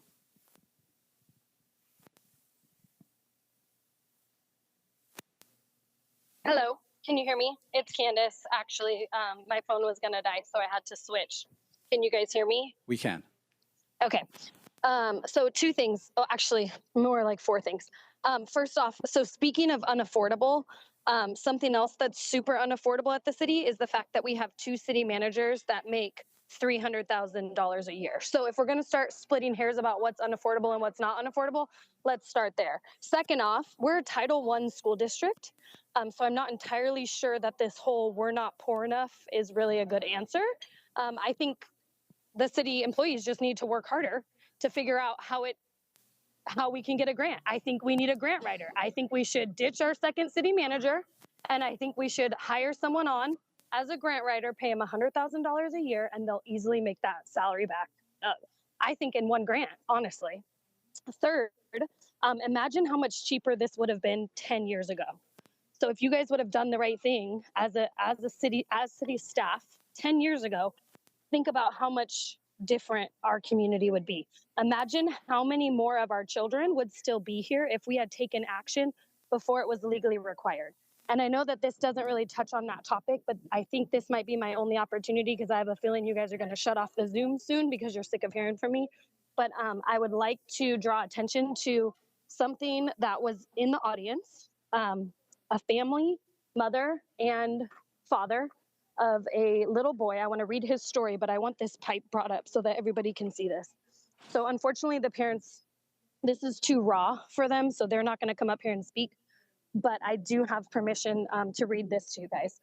On April 16th of 2021, 5-year-old Roberta was diagnosed with stage 4 diffused anaplastic Wilms tumor. He had surgery on April 26, 2021 to remove the tumor and his right kidney. After testing, his family learned that the cancer has metastasized and had spread into his lungs. He fought for a year and 10 months, always with a smile on his face, always drawing and helping and inspiring others with his strength. I want you guys to understand that that pipe came from their house. Look at that pipe. That little boy died. That family is now fighting hard to bring awareness to our community about cancer, specifically childhood cancers, which are rampant in our community. We've had 5 children for a town of this size die from osteosarcoma cancer. It's a bone cancer. 5 for our community this small. And I'm disgusted that we did not take action 10 years ago when we could have, and the prices were more affordable. And now you're saying it's unaffordable. And I'm saying, I don't care how much it costs if it keeps one child from dying. One more child from dying from our poisonous water. I don't care how much it costs. And I know you're probably thinking, okay, actually, you probably don't care because you're not going to live here anymore. But these people are my friends. This is my family. Patterson, my entire life is here. My daughter, born and raised in Patterson. Patterson is the only thing she's ever known. But if I find out tomorrow that she's diagnosed with cancer, it's 100% because Patterson didn't take action when they could have. And I would figure out a way to sue you. So I think I'm just going to have to end every session that I get to ask questions or comments. I'm going to talk about how much I want to sue the city. Just to remind you guys that the paychecks that you're getting, or council's not really getting paid, but I need them to understand too that this is going to be in their hands. Our city manager's poor decisions that led us to this point, the previous city manager and our 2 current city managers, their careers are in our elected officials' hands, and I need them to understand how important it is that we have competent, caring individuals who abide by the city code and actually live in Patterson, which neither of them do. I already mentioned that, but I just wanted you guys to remember that. All right, I'm done for this portion. The next person on Zoom is Regina. Please unmute your mic. Sure, if you can hear me. We can. Okay, so my question had to do with the feasibility study and the determination that the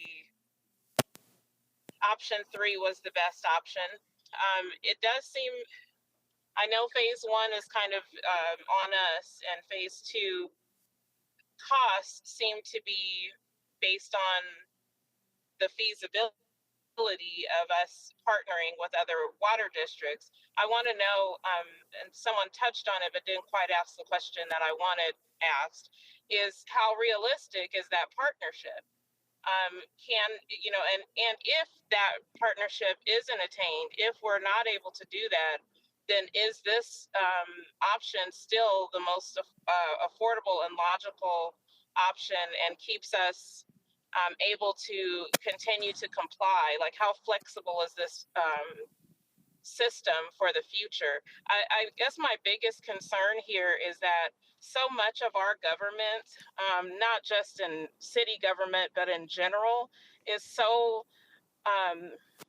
moment to moment and so focused on right now. And I don't want to pass this second phase of this project to the next several generations for them to find out that the only thing that really worked was the first phase. So it's just really a question about whether or not the second phase partnership has been truly studied and if that's feasible. And if it's not feasible, what's the alternative? What is that cost going to look like for our residents then? So this is Maria. So to address that first phase, so we know that first phase is going to, take care of the water quality element of the MCL requirement. Phase 2 is really going to address not just the water quality, but it's also going to address the SGMA, the pumping reduction plan that's required from the Delta Mendota subbasin. So one's going to take care of one, one's going to take care of the other. Now we initially we were approached by the city of Modesto, who manages a couple of CSDs and also manages the town of Grayson, or their water system anyway. And so in order for them to move forward on funding, having even a discussion with the Department of Financial Assistance, we had to submit a letter of interest. And just recently, it was signed on both behalf of the City of Modesto and the City of Patterson. So it escalates a discussion just a little bit more, where we can actually start talking to DFA about potential funding opportunities.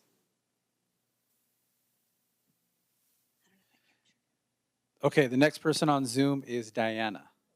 Please unmute your mic. Hi, everyone. Thank you. I had a couple questions. Number one is in phase 3, to get the Chrome 6 portion started, you had mentioned that that would be done at the wellheads. And initially, the alternative 1 showed 5 out of 7 wellheads being treated. In this phase, are all of the wellheads going to be treated? Yeah, we're looking at treating 5 wells. I think it's wells 7, 8, 9, 11, and 14. There are 7 wells, as was mentioned earlier in the presentation. I believe, Maria's at well 2 that So the city has 7 potable wells. These are all wells that draw from the lower aquifer. Out of those 7 wells, 2 of them are on standby. One is on standby. It has the chromium. It has a 123 TCP.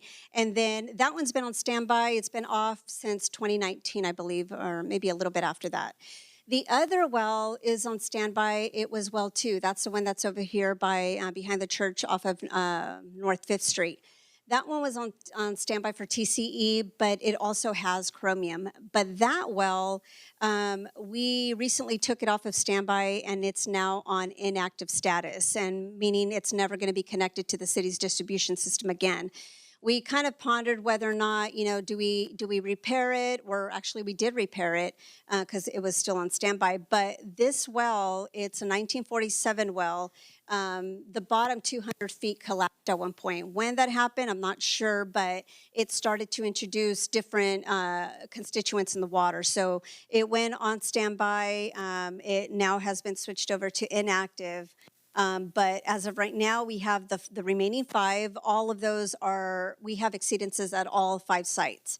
In addition to that, we have the new well that hasn't come online yet that also has an exceedance. So once you start pumping, it starts, introducing all these different, it changes the chemistry. It starts to introduce all these constituents that they were there before, they just weren't at the levels that they are now. So that one is also going to require Chrome 6 treatment.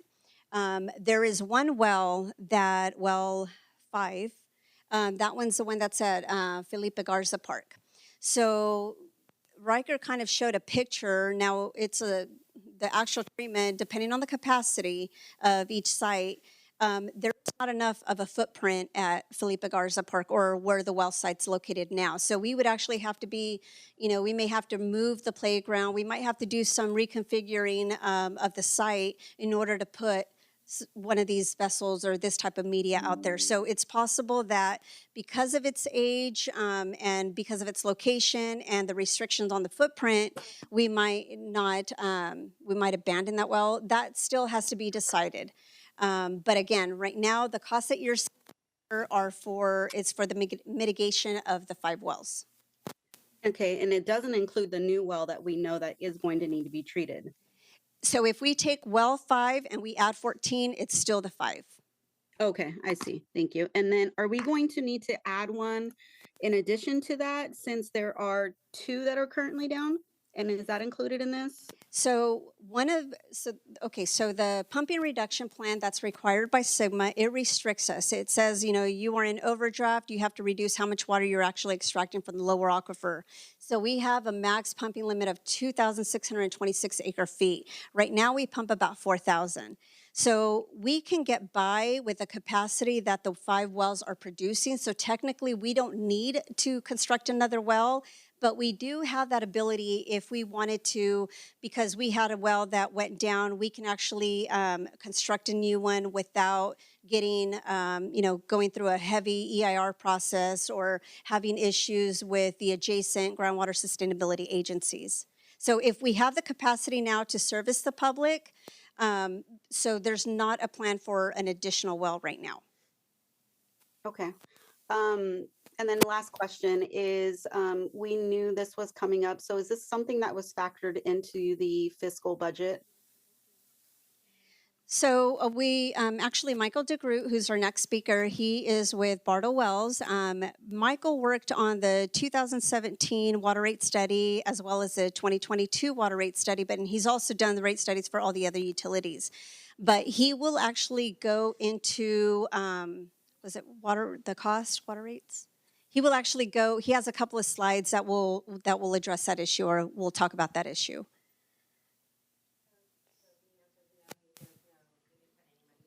So, okay, so part of, where's Kevin? So water rates cover, I don't know, do you want to answer that question in regards to what water rates cover? Sure. So the water rates are the main source of funding for the water enterprise. And the last study was conducted in 2022, which established the 5 years of rates. And so you've got one more increase on the books for next year, which is calendar year 2027. And during that year, you will conduct another 5-year study to look at the water rates.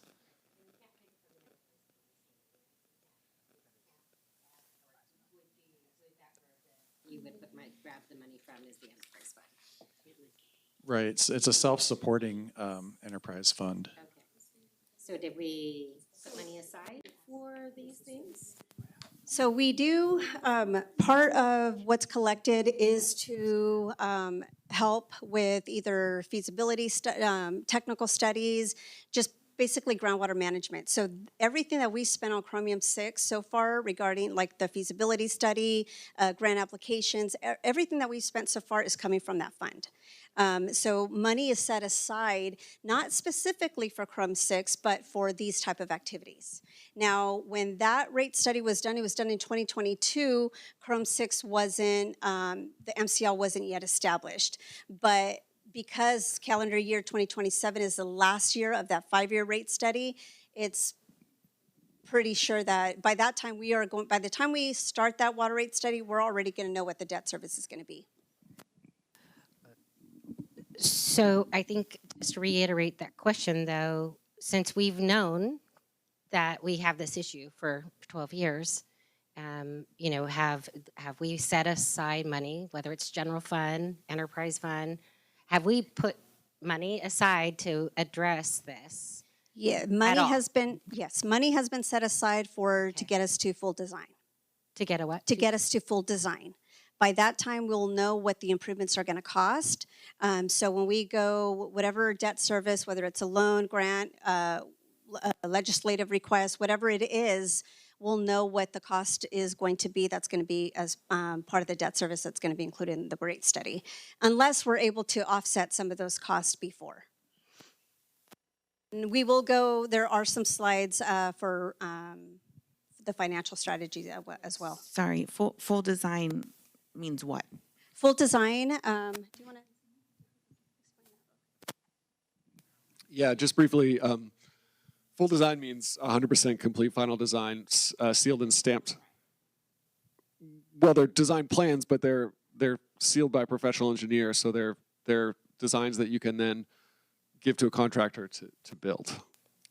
I saw 105.3 million, and I just want to know, does that include like pipelines, land, engineering, electrical upgrades, backup power contingencies, and construction escalations? Or is that, what's in that number? Sorry, yeah, go to the next slide because this is the more updated. Yeah, so when we're looking at capital cost, right, we take what's called a raw construction cost, and we build that up by looking at all these different, we call them divisions, you know, it's concrete, metals, woods, equipment, electrical, instrumentation and control, right? And we build up a cost estimate from all these separate categories, and then we come up with a raw construction cost. And actually, the next cost slide can kind of illustrate this if you move forward. Yeah, and this is, obviously this was just for the interim treatment, right? So it doesn't have everything, but you can see kind of some of the divisions I'm talking about. And then we add a construction contingency. 30% is pretty appropriate for this level of project definition. There's a contractors, construction firms will charge, you know, tax on any materials, and they will, you know, include a percentage for overhead and profit. So, you know, they take what they think it's going to cost, and then, you know, they have to make their profit, right? And that's what we call the estimated total construction cost. You can see on that line there. And then the soft costs that I mentioned earlier, and these are high level, what we essentially call implementation costs. What does it take to implement that construction project? The owner, being the city, would typically hold some money for change orders that could occur during construction, environmental documents and permitting, engineering services, which is design, you know, those sealed plans and the specifications that would go to the contractor. Some construction management, which is like inspecting, you know, during construction, things like that, make sure everything's built to standard and done well. And then engineering services during construction, and that's usually the design engineer who kind of answers questions about the project that come up from the contractor during construction. And so the previous costs, which is what you were asking about, you know, those larger numbers for the whole project, were broken down at this level and then summed up. And so this is what we call estimated total capital costs. This is the upfront investment, the capital needed to implement the project. There's yearly O&M costs to run any kind of infrastructure. Right, so then you know your yearly cost, plus your capital cost.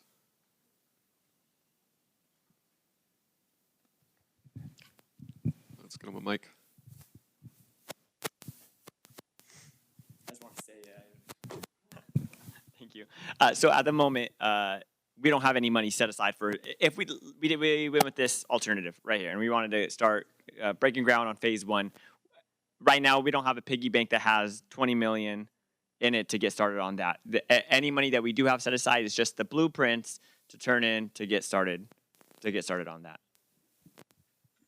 Yes, and so in the later slides on, I believe, for the financial slides, we'll actually talk about what efforts we've done in regards to like grants or SRF loans.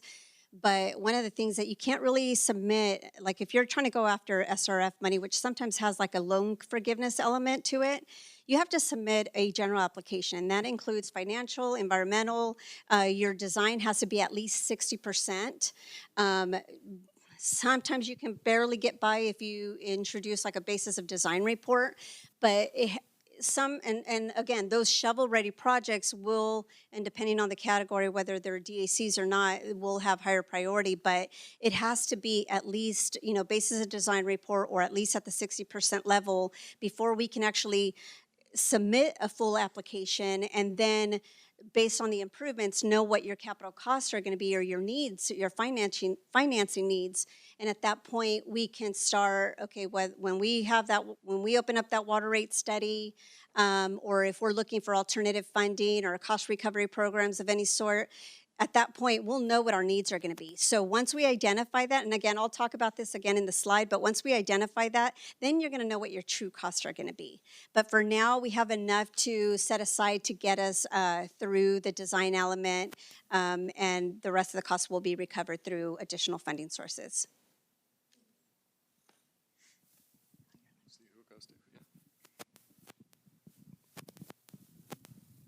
So does alternative 3 with the centralized option give us the same or better redundancy? So if it goes offline, would we still be able to provide compliant drinking water? Good question. Actually, with the wellheads, we actually have more flexibility, because if you had, we have 5 separate treatment infrastructure pieces at the 5 wells. So if one of those goes down, the city can still be treating water from the other 4 wells, and still be putting the good water into the pipes. At a centralized facility, if something goes down, and that you're more likely to experience a time, and that there would probably be a storage tank there, right, to hold treated water that could hold you for a time. But if it was something went down, then the centralized actually provides less flexibility in terms of providing that water to the city. And then my other part, how much will this actually raise the average residential water bill?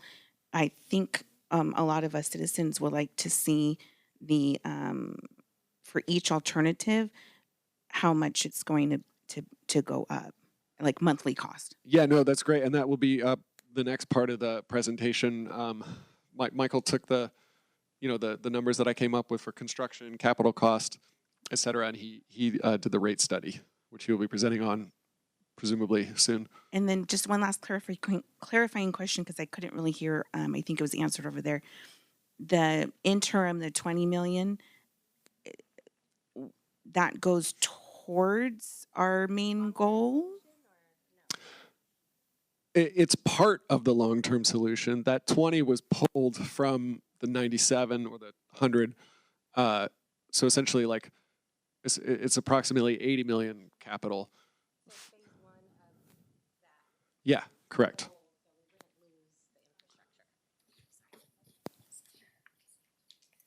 I have just a question, and as I'm starting to piece things together, in 2023, you guys said that blocker went down and you chose not to replace it. I just want to point out that in 2023, our salaries for the city went from 9.2 to 11.9 when we got a new mayor and our city manager.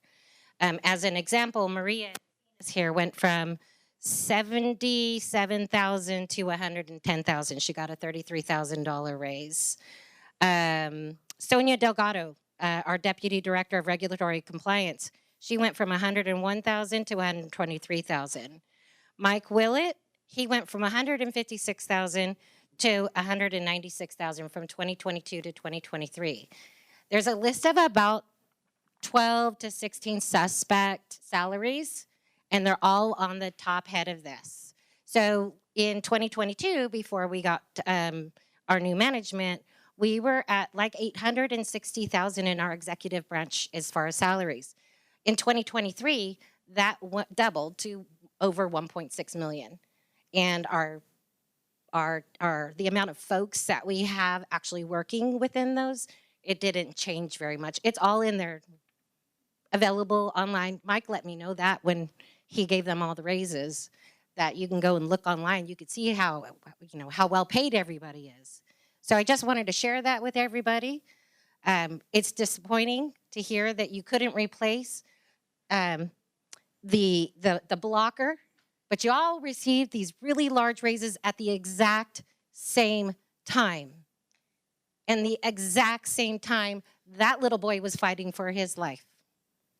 So I don't trust the names that I see on here anymore. And I think you guys know why. Y'all need to start making better decisions for our families and our children. And you need to live here.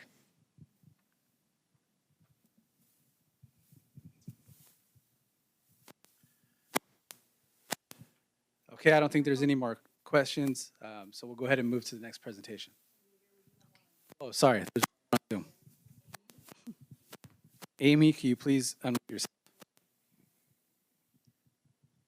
Hi, I guess kind of my concern is if we are looking to partner with Wesley or Grayson, we were longtime residents of Wesley for 12 years.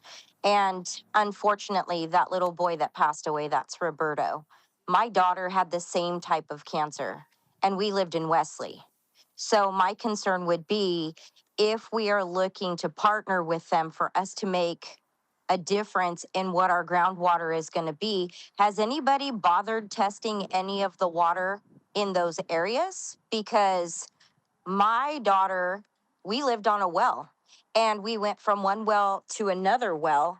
And, you know, it just makes me very, very concerned about what kind of a situation we would be taking on, especially for us, you know, us asking the people in Wesley and Grayson to help foot the bill for that. We don't know what their groundwater level looks like or what their contaminants are. So Wesley and Grayson, so Grayson is managed by the city of Modesto, and I believe Wesley, and then an adjacent subdivision, it's like a CSD, a community services district. They're public water suppliers, so they have to comply with every regulation that we have to comply with. They don't have to do like all the, you know, above 10,000 population reporting. They don't have to do any of that, but they do have to comply with the MCLs. So the same Crum 6 MCL they have to deal with, the nitrates, TDS. Actually, Grayson, they already have Crum 6, or no, they're treating for nitrates at that. I think they have 1 or 2 wells there. So they're already having to comply with the same constituents that we have to comply with. So yes, they do already do sampling. So the reason why I asked that is because I know for a fact they've given us water documentation that states, because I still have a PO box over there and they provide it to me, it states that their water is in excess and that it is not safe for drinking. So that's why I wanted to ask, because I didn't know how in touch or in depth this presentation really went with their water district. Let me just answer that really quick, sorry.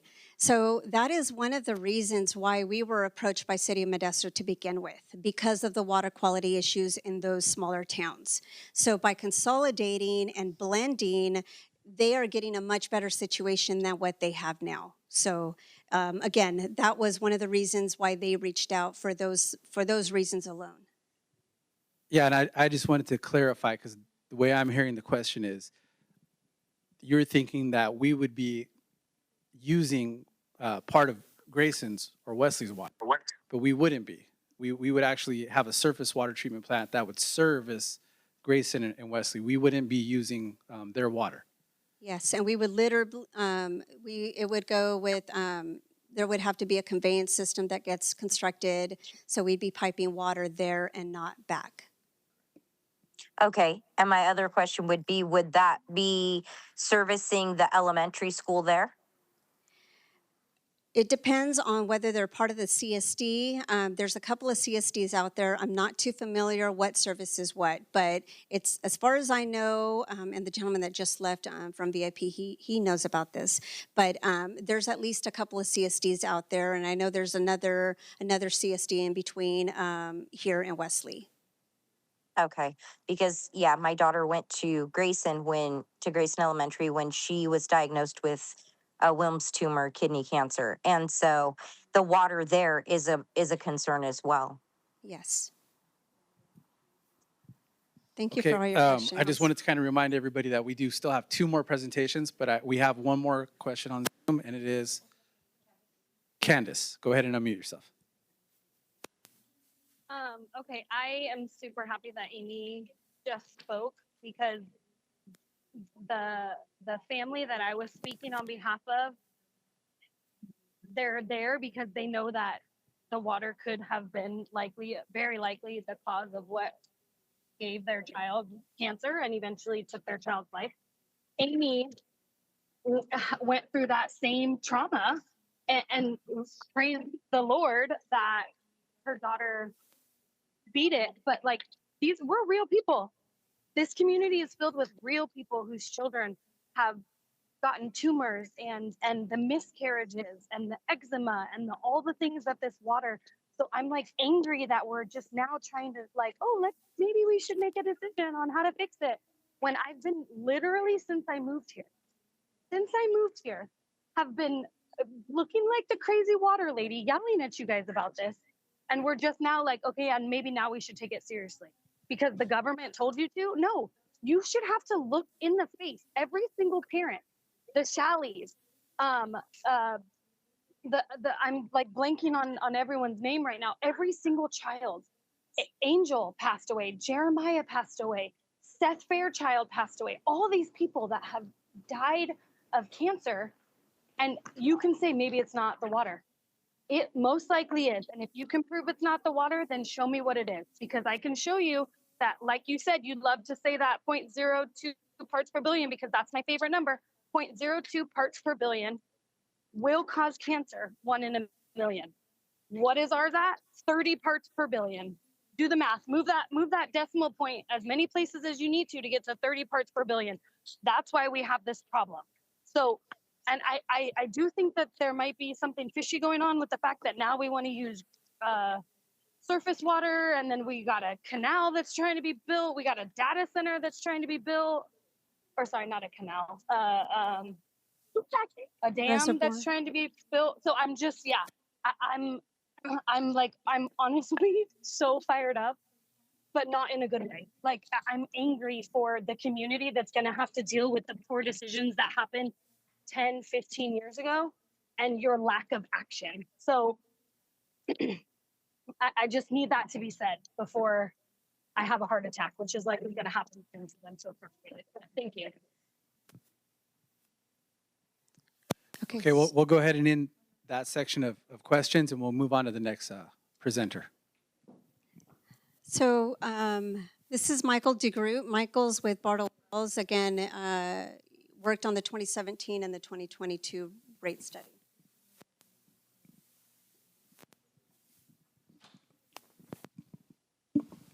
Great. Good evening.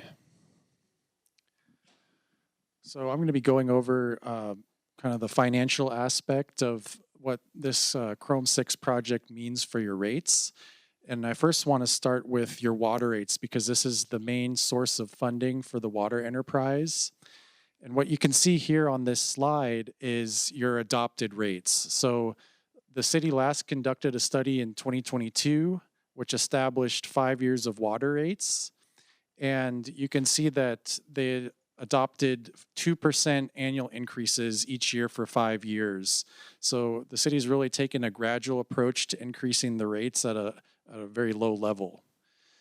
The water rates are comprised of 2 components. You've got a quantity rate per unit of water usage, and that's per 100 cubic feet, or CCF, and a CCF is about 748 gallons.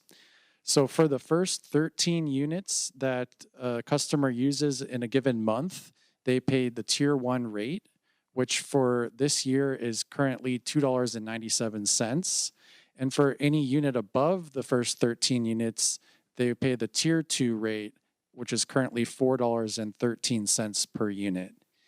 In addition to that, there's a monthly fixed service charge that varies based on the size of the customer's meter. And for a typical single-family home, they would have a 3/4 inch and below meter, and they would pay $18.17 per month. And then customers with larger meters, such as large commercial customers, would pay more depending on the size of the meter. And a typical bill would be between $50 and $60 a month for a single family home. So these are the legal requirements for increasing water rates that are applied to rates in California, also known as Proposition 218. And there's both procedural as well as substantive requirements. So on the procedural side, the city needs to mail notice of the proposed rate increases to all affected property owners, and the city must hold a public hearing prior to adopting the proposed rate increases not less than 45 days after the notices are mailed. For the substantive portion of the rates, the amount of the fee or charge levied on any customer shall not exceed the proportional cost of service attributable to that customer. So you can't have one set of customers subsidizing another. Revenues derived from the fee or charge cannot exceed the funds required to provide the service, and revenues derived from the fee or charge can only be used for the purpose for which the fee was imposed. So every dollar that you're paying in your water rates must go back to paying for water service, and the city is not allowed to make a profit on the water rates. Water rates included in the Proposition 218 notification are the maximum rates that can be charged for the next 5-year period. But if costs come in lower than anticipated, the water rates can be adjusted lower as long as the decrease is applied proportionally. So this is the cost basis for the Chrome 6 Interim WABA project. And the estimated operating costs for the 5 wells is $1.5 million per year. And this includes ongoing expenses to operate the treatment system, such as repairs and maintenance, labor, and electricity. So you can see that's $300,000 per year per well. For the equipment cost, it's $5 million total. And the equipment cost of $5 million is assumed to be recovered through a 10-year lease to own annual payment of $662,000 per year. So under this agreement, the city would own the equipment after the initial 10-year lease expires. And in addition, the lease agreement requires an initial media loading cost of $200,000 plus a $963,500 down payment. The estimated capital cost for the treatment systems for the 5 wells is $15 million. And the $15 million capital costs plus the upfront lease costs are projected to be funded through a bond or loan. The estimated terms are a 30-year repayment, 5% interest, and 1.5% transaction fees. So that would be a typical market rate for a bond issuance from the city. However, the city is exploring state revolving loan fund and other low interest loan options. So this shows you all the factors that we look at when we're calculating the water rates. So we start with your water customer base, and we've denominated that in terms of 3/4-inch meter equivalents, and the city of Patterson has 9,824 3/4-inch meter equivalents. The operating and maintenance costs for the first year is estimated at $1.5 million, and we escalated that by 3.5% for general cost inflation. For the customer base, we factored in 0.6% growth in the customer base per year, which is a conservative estimate of growth based on the city's projections. The capital debt service for the non-leased capital and lease upfront costs are approximately $1 million per year of level annual debt service. And that's funding $16.2 million for 30 years at 5% interest. You can see the lease to own equipment payment of $662,000 is factored in. And finally, there's a debt coverage requirement of about $500,000. And this is what lenders want to see. Your net revenues need to be at least 1.15 to 1.3 times annual debt service in order to obtain financing. So this applies to both the lease payment and the 30-year debt. So in total, the revenue requirement for the Chrome 6 project is about $3.8 million. And that equates to a monthly charge per meter equivalent of $32.21. And that would increase up to $33.34 in year 5.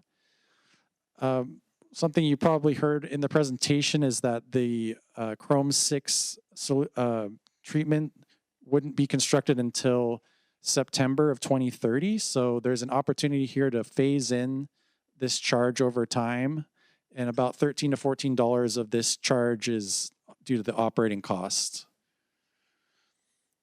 So this shows you the estimated additional Chrome 6 rate.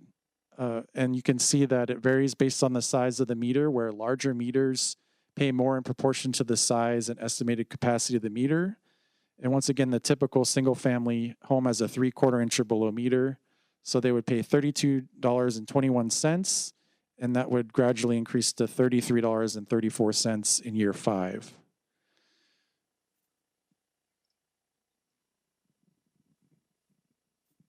Questions?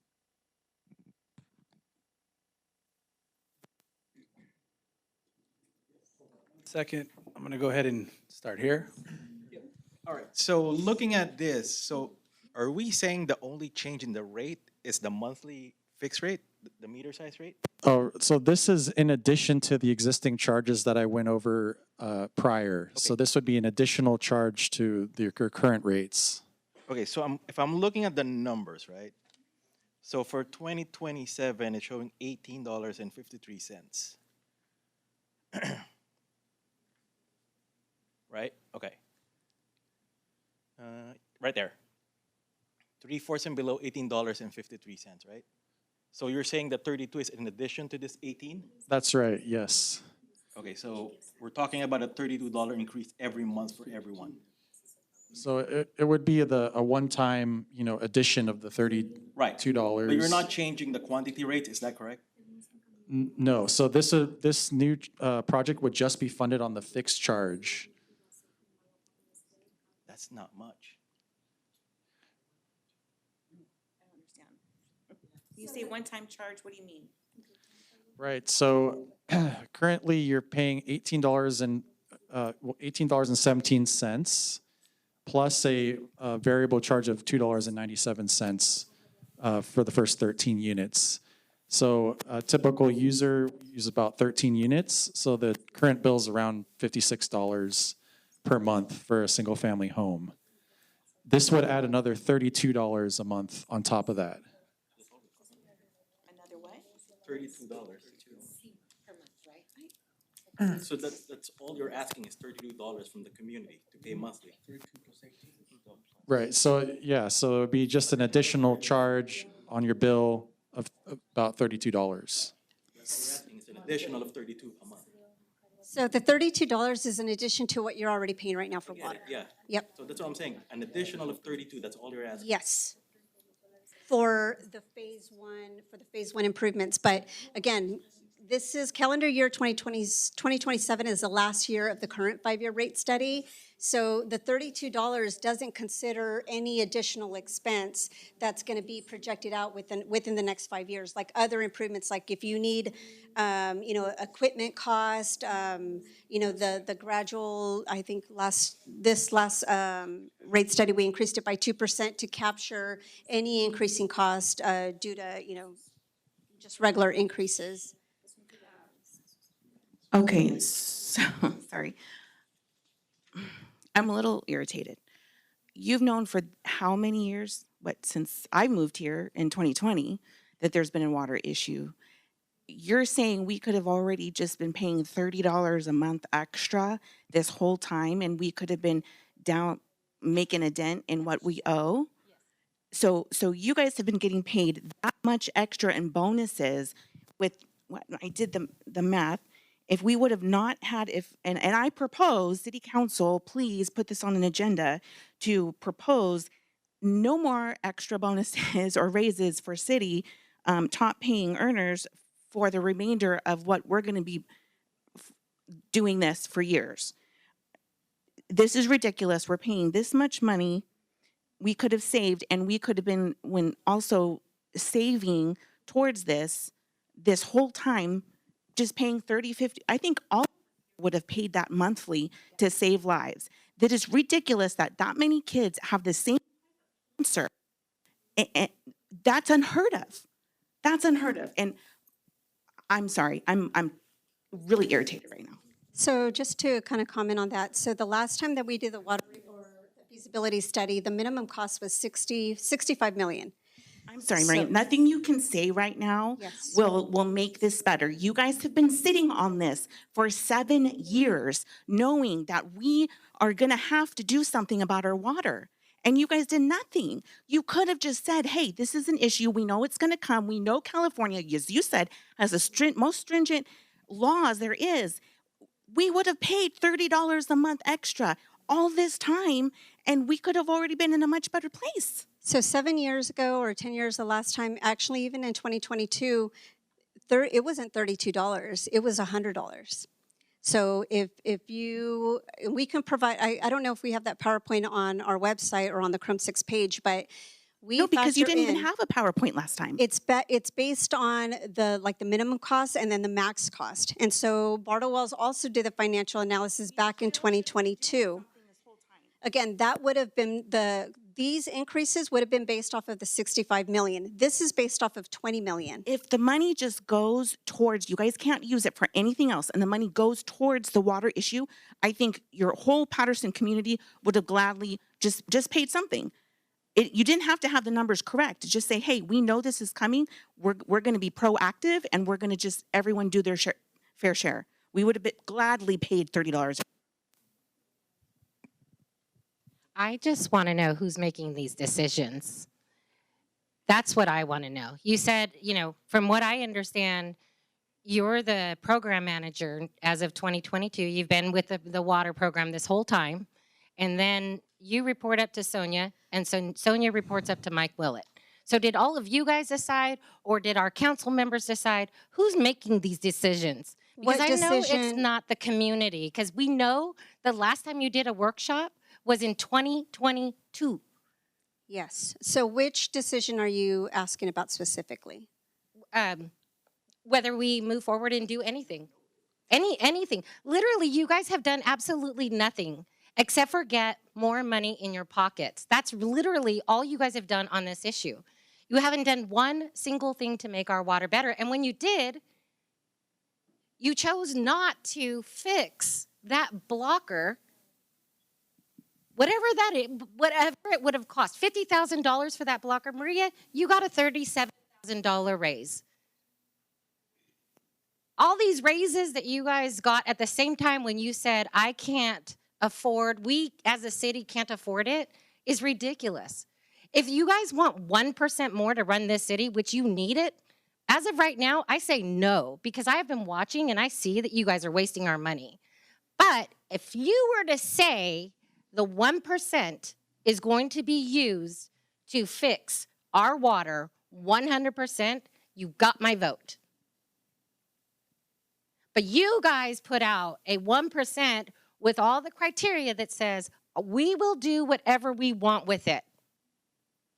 And that in this day and with this this administration, that's not going to work. So honestly, Maria, I think you're a nice person. I think Fernando's a nice person. I think a lot of you guys are nice people. You guys are all making really poor decisions for our community. And honestly, every part of me says, gut you guys. Because for years, you're sitting on problems that are killing our kids. And nothing's being done. And you guys are taking raises. And so maybe we need to, sorry, Guy, you did a really great job, but maybe we need to get rid of our consultant. Maybe we need to get rid of our water department, gut them, and get some new staff. Because nothing is getting done. Okay, I'm going to go.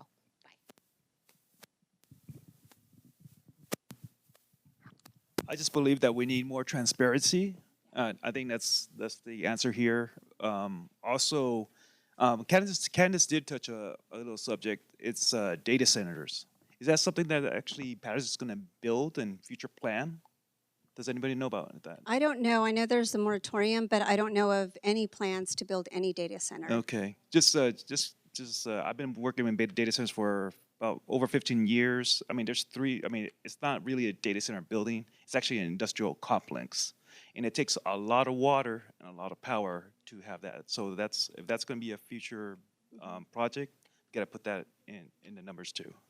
And if and there could be a lot, a lot of more problems since we have a small town basically, and I don't think we could actually build that. Yep.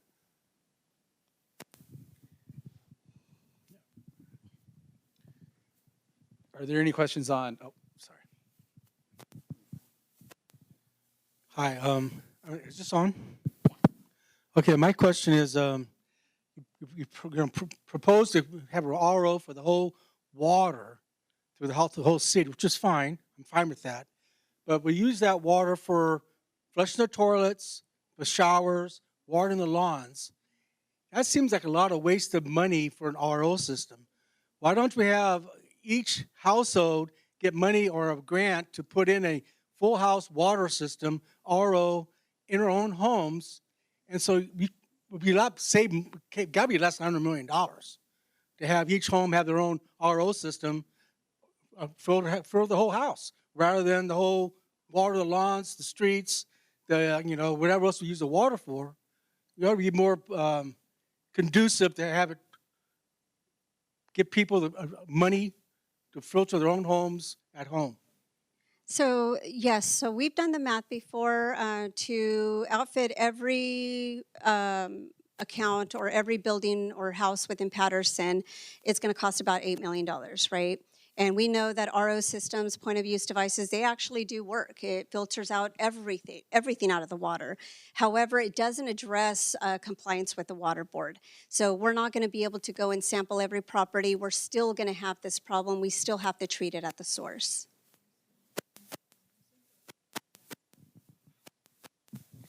So touching back on the increase, so a little over $30 additional to our water bill. But again, that's to cover phase one. That is just phase one. And so when we go to phase two, we would have to continue to pay that $30+. And then let's say we go the same route for funding for the additional $80 million, we would see a more substantial increase on top of that $30, on top of what we already pay, correct? So to incorporate phase two, the $32 is just a minimum. It's likely going to go up a lot higher, right? But if this is a benefit of consolidating, you're expanding your customer base. So right now we have about 7,900 connections, 7,900 connections. When you expand your customer base, the cost goes down, for every ratepayer, right? Now, if you start factoring grants, ways to offset, additional funding sources, when you start to incorporate those costs, and I have a slide on that too, then you can, with water rates, we can charge you like the most, right? Within the parameters of what's allowed and what's legal. But there's nothing that says that we can't go in once we receive that grant or a legislative request or earmark. Once we receive that, we can actually modify the rates and charge you less. We just can't charge you more. And then okay, so if we do get the opportunity so I have two-part questions. Thank you for that information. So let's say we did get a grant. And we had the opportunity to lower the rates for us customers, right? I guess it really depends on the grant, and I could be answering my own question, but does it depend on the grant if that grant has to be utilized to lower the rate, or is it like, hey, now we have more money, we already have everybody paying this additional amount, let's use this money for another water project? Because if that's the case, then we would just want some stipulations or something that guarantees that when we do have the opportunity to lower the rate, that the opportunity is taken. So when we submit grants, we write up a scope of work, right? And that's how you submit it. And the EIR or the environmental, the financial, everything supports that scope of work. Plus, when you have to also submit a 60% design or a plan set, it is for something specific, right? There's no, you're going to apply for, $100 million for Chrome 6, but I'm going to use it for a recharge. No general. It doesn't really work that way. Now, congressional request earmarks, depending on where the money's coming from the program, There's a chance that it can be for all water quality, all water supplies. So you can, at that point, you can kind of pick and choose what project you want to move forward. And would that go in front of council to vote on what those funds would be utilized for? Well, usually when we submit grant applications, we'll submit grant applications, right? But when it gets selected to kind of move forward and onto the next stage, they're going to require a resolution from the council. So at that point, that's when we take these items to city council for them to actually approve the full submittal of those applications. So in the event that we did get approved for a grant, council would have already known that, hey, if we get approved for this grant, that money would be used for X, Y, and Z. Perfect. So, and then yeah, there's one item that I'm going to hit on at the very end, Okay. Prop 4. And And my so- last question, so we're doing this math off of our current connection. So have we, and if we have not, if we can, because I think it'll be attractive to see with future developments, continuing of VOP, Zacharias Master Plan on what that number of connections would do for that water rate. Because then we're also utilizing more water too, Yes. right? So we've actually done that math, but again, they're unofficial numbers, so I don't want to, talk about that. Copy. But yes, again, whenever you expand your customer base, like if you're going to add 5,000 new units, that's 5,000 more people that are paying these rates. Okay. And the debt service can be, let's say it's $10 million, right? Or your operating expense is going to be 10 million. Now it's not just being, spread out by the 7,800, it's being spread out by that and the 5,000 units. Okay. Beautiful. Thank you. Zil? Candace, go ahead and unmute your mic.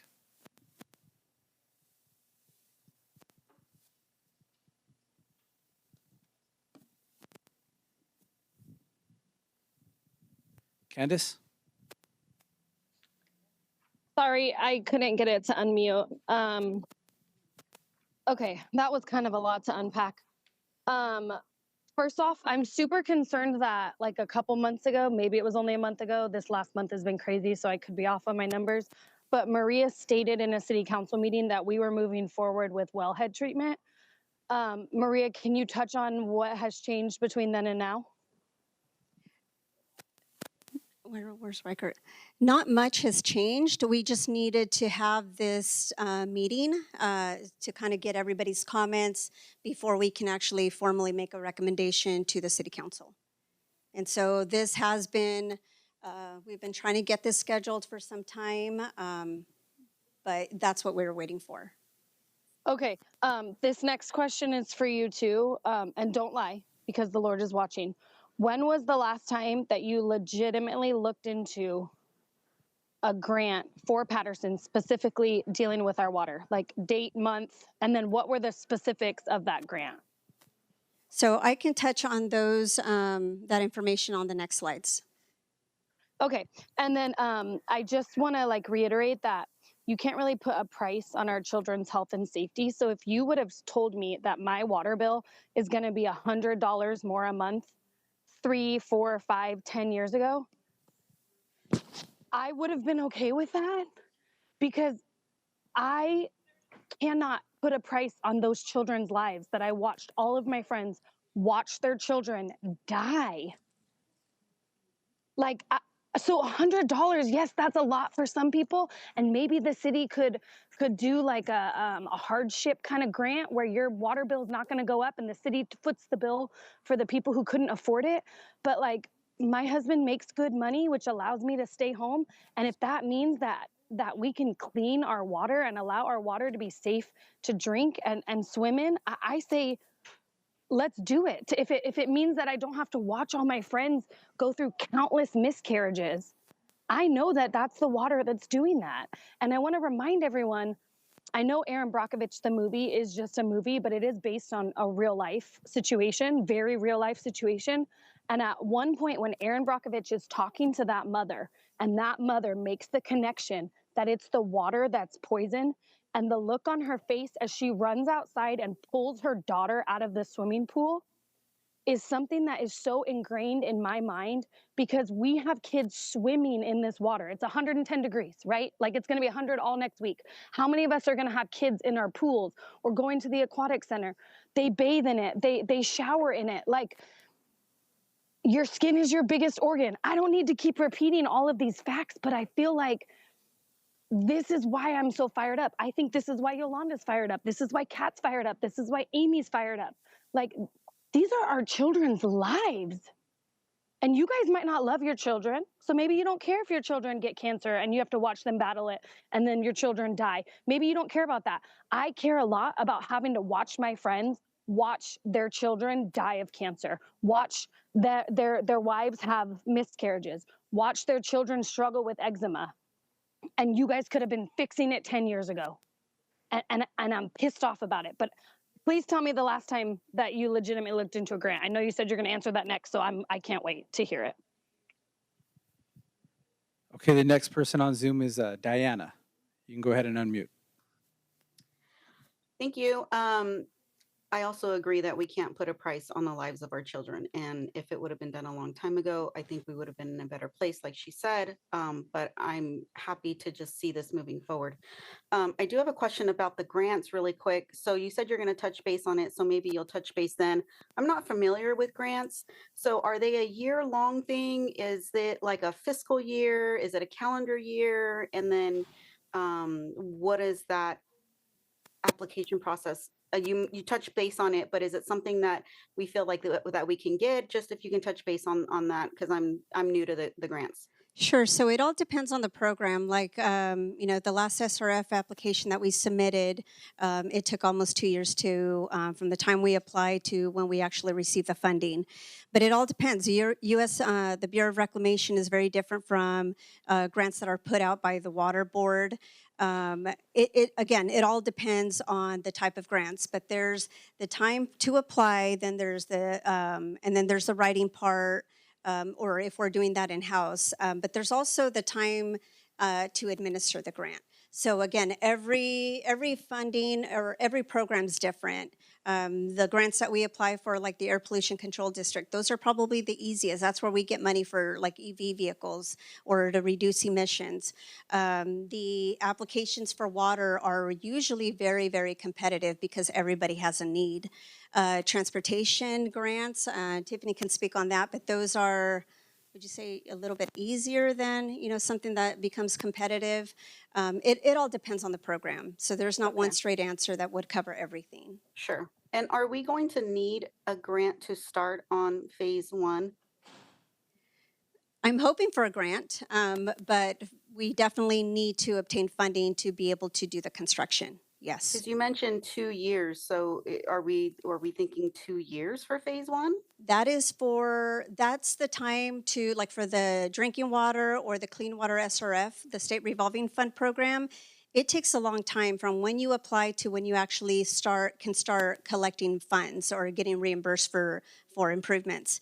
But again, that's just a timeline. It can maybe move more aggressively if there's multiple cities that are, you know, utilizing that same fund.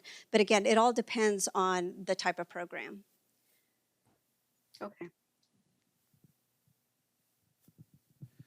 Okay, I think that wraps up the questions for this section. We have one more section of presentation. So we actually have a couple more sections, but there's only a few slides left. So these next few slides are on our capital improvement planning. So as part of your water rates, there are different purposes or different categories of where your money goes. The water that you're paying for your water bill, where does that go? So there's O&M, there's debt service, there's reserves, regulatory compliant planning, but there's also capital improvements. So when we did the water master plan in 2018, we asked a consultant, you know, develop, based on all our existing deficiencies, develop a CIP list that incorporates all the capital projects that the city's going to need, either based on need, existing deficiencies, or, you know, something that's going to be needed in regards to future development. So there was a plan that was identified, and there was also a cost that was associated with it. But I wanted to include a few slides of where your money has been going in regards to like the water, the money that we're collecting for water rates. So there's going to be 3 slides. The first slide is everything that's been completed since I know the planning started before, but maybe 2018. These are all projects within the city that have been completed where water rate or the enterprise helped pay for these. So one was a recoating of gateway storage tanks. So this is something that's needed every 10 years. We do annual inspections on our water tanks or our storage facilities. So if there's a need to kind of recoat something sooner, then we kind of add it on to the CIP. But we wanted to make sure that all 3 storage tanks are included capital improvement program list. The second one is the Kinshire. There was 2 phases, Kinshire 1, phase 1 and phase 2. This is, poppy, clover, Kinshire, WM, that was a mistake, WM1B, that actually project included, it was done concurrently with some road reconstruction. So we all know what poppy looked like before and what it looks like now. So that was part of that WM1B. The next one was the retrofit and installation of 6,500 water meters. And so we also changed over from the AMR to an AMI system. What this does, it allows you to view your water use in real time, rather than waiting until the end of the month to see how much water you're using. Another benefit from the AMI project is the ability to be able to see if you have any leaks going on. They can be something very small. It depends on the alerts that you put into the system. But let's say you have your alert. Your alert is, tell me anytime that I use more than 1 gallon of water for a continuous 24-hour period. It's going to send you either a text or an email. And then you have to go and figure out, okay, where's this coming from? Is it a leaky toilet? Is it a broken irrigation line? But you have the ability in real time to be able to see that instead of waiting until the end of the month. The next one was, again, the recoating of another tank, well 8, which is located off of Orange Avenue, but that also included cathodic protection for the site or for the tank.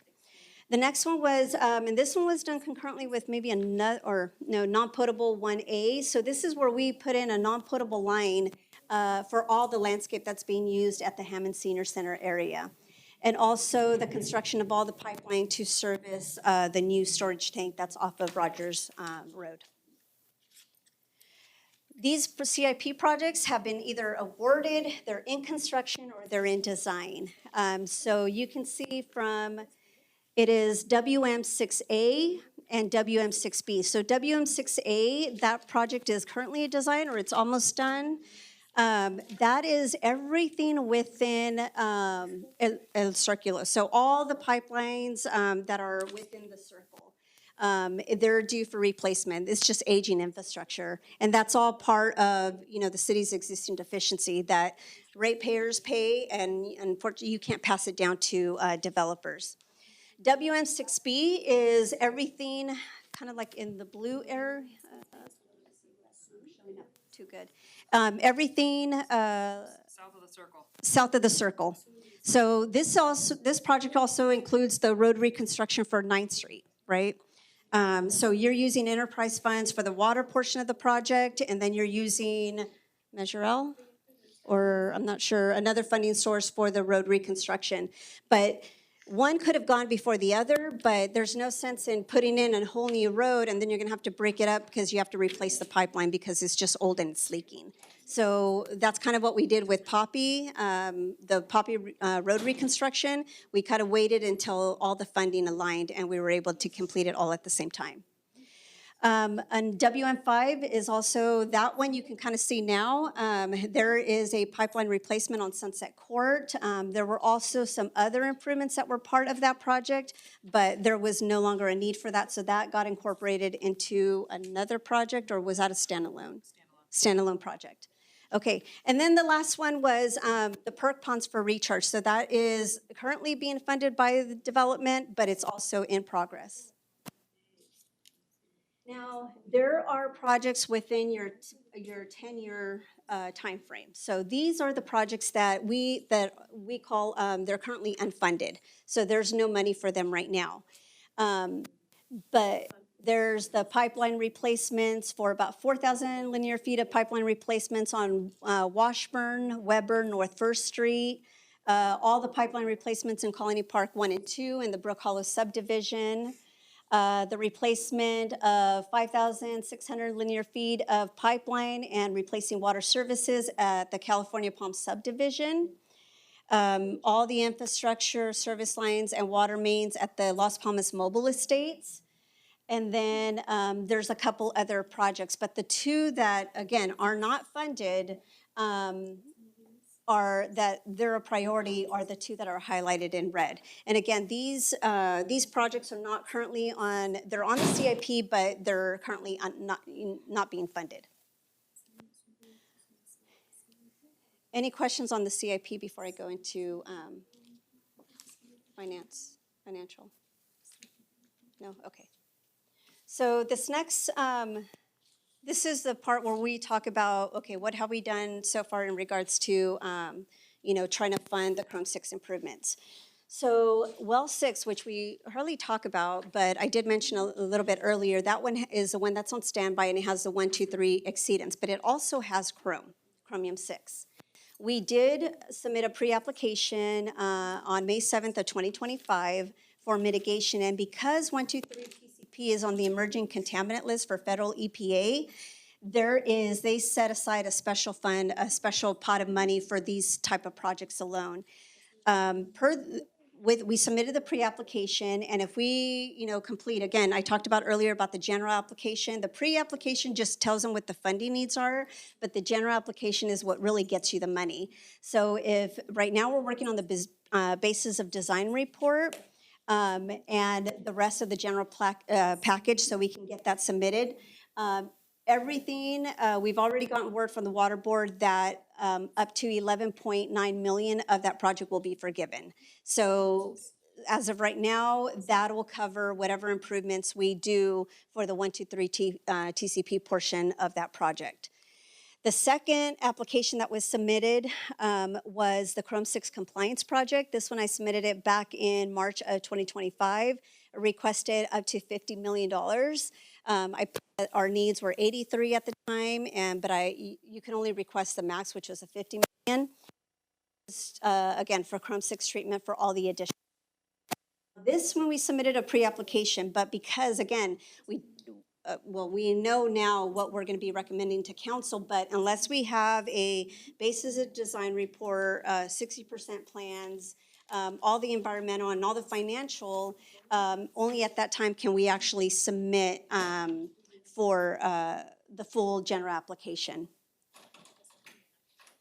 But both projects, we've already been assigned a finance manager from the Department of Financial Assistance. So other funding opportunities. Hello? Does it work? Okay. So other funding opportunities, safer funding. So this is, I believe it's managed by the State Water Resources Control Board. The city is not currently eligible because, again, we are not a failing system and we're not considered a disadvantaged community. State grant funding, there's been no direct funding, but all SRF, either a clean water, drinking water SRF, those are all monitored and managed through the State Water Resources Control Board. Federal funding, again, also administered through the state, but the money's actually coming from the federal government, and that's specifically for the Well 6 mitigation project. Now, in regards to legislative requests, so we've submitted quite a few. And through different, Congress people, whether it's, I think it was Padilla, Duarte, and there's been, who else? And Adam Gray.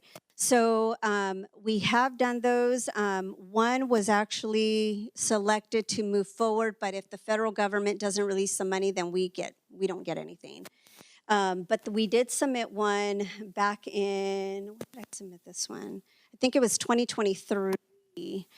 We submitted one for Chrome 6. We did ask for the full, what we thought the improvements were going to cost back then. Unfortunately, that one was not selected to move forward for appropriations. But whenever they come, once a year, they come calling. We already have write-ups ready to go. We might have to do some adjustment based off of new activities or new efforts. But we have those ready to go, so whenever they put a call out for projects, they're ready to be submitted. So the city's primary or the overall funding strategy for Chrome 6. So obviously our primary objective is to minimize the impact to water ratepayers. Sources reduces the amount that must be recovered from water customers through water rates. So again, you have the cost of the project, then you incorporate, you have outside funding, and then the difference, that's what actually gets plugged into your water rates. In regards to advocacy efforts, so this is kind of where I was talking earlier about joining this coalition of cities. We were successful in meeting with every one of the board members, and they did change language within the drinking water intended use plan where cities, you don't just have to be a failing system.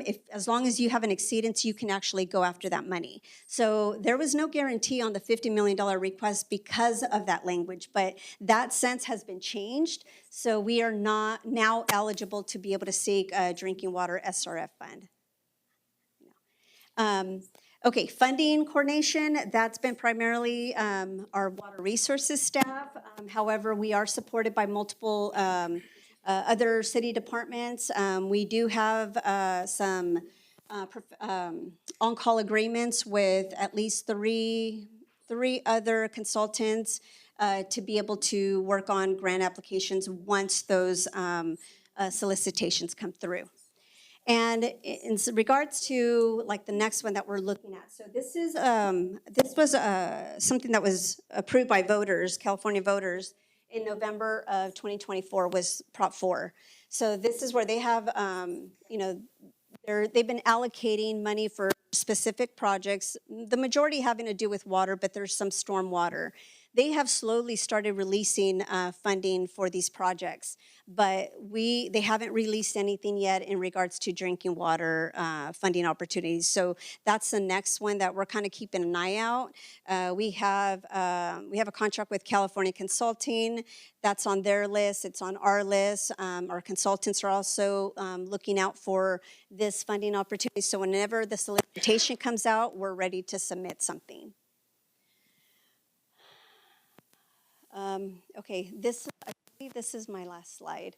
So this little screenshot that I had in one of the other sites, the Gamma site. So this is something that you can, and the presentation has the actual URL, it's not just a link, but you can actually go on here and the little box off to the left, that's where you would filter out your information, right? And then you can actually see which not the communities, but where the wells are located that have those exceedances. I thought it'd be helpful to keep that there so you can kind of see what's being monitored and where. There's also the State Water Resources Control Board webpage. There's a lot more information regarding Chromium 6. There's also a list of FAQs, but those are a little bit outdated. We did update some FAQs on everything that the city has been doing to date. Those are on that back table. And then there's a dedicated page on the city's website to Chromium 6. So everything like the PowerPoint, the translations, everything is going to be on that one page, and we should have it there by tomorrow afternoon. And then this is a good one, and we also have that on our website. So this is a California Drinking Water watch page. So anything that's been sampled against the city's water system, every single sample for any constituent, any well, everything is uploaded into this database. So that's that one page at the top, and then it's going to ask either a water system number or a water system name. You can just type in the public water system number. And once you type it in, you're going to, City of Patterson is going to be the only one that's on there. Off to the left, and you can always call me and I can guide you through the program, but if you are curious, okay, what are the city's nitrate levels or TDS levels or Chromium 6 levels for all the well sites, and when did the testing start? Everything that has been sampled against the city's water system is going to be in that database. So you can, and it's very, very easy to export the document and be able to filter out all the constituents. So, but again, my contact number is here. You can always call me. I can navigate you through these sites. So again, and also the contact information is there in case if you need to email myself or some staff. But that does, here actually, questions. Yep, I was gonna see if there's any questions out there. So from here, what's the next actionable? When do we see something being brought up to, and what exactly would that look like? What would they be voting on? And if they yay or nay, what would the actionable be after that? Great question. So the next thing would be the basis of a design report. That'll come to council. Council will make a recommendation to approve it, and then we can move forward with the rest of design. And forgive me, long presentation, good presentation, but long presentation. So you may have already answered this. They approve it. Council approves it. What's the timeline from when we start seeing the water getting treated? So the city has to comply by September of 2030. It's possible when we do this interim skid mounted treatment, it's possible that it can get done sooner. But again, we have to give them the most conservative timeline. Okay. And so for that, we selected September 2030. So within the next 4 years. Okay. Yep. Any other questions?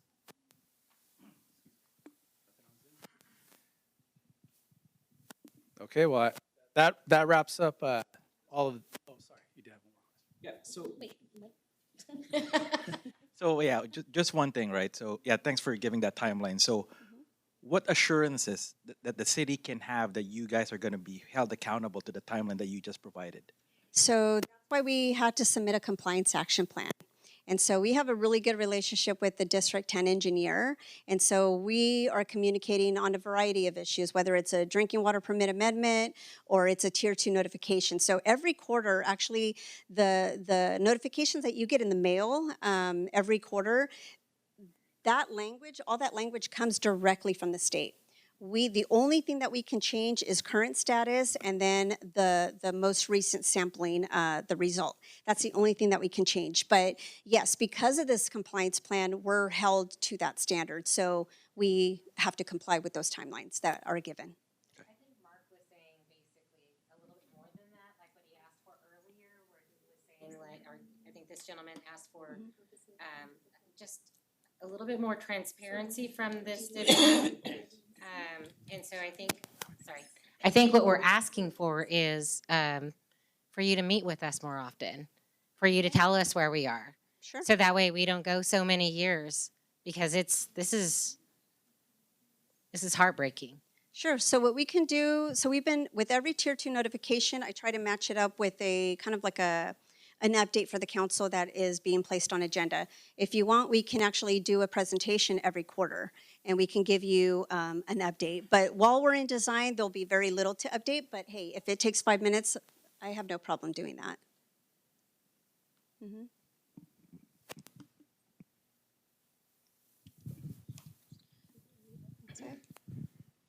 No other questions?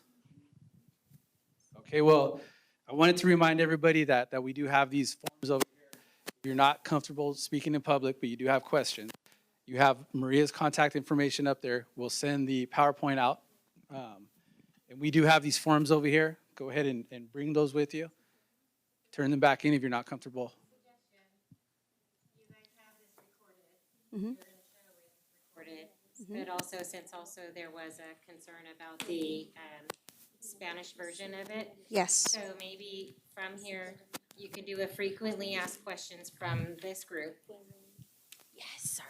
Maybe you can do a frequently asked questions from this session and also provide everything in both English and Spanish. Yes, so based off of the recording, we can almost develop a set of minutes or, at least capture every single question that was asked and then a formal response. And then we can upload that that's the one that we can either put on the council's agenda or we can post it on our city's homepage.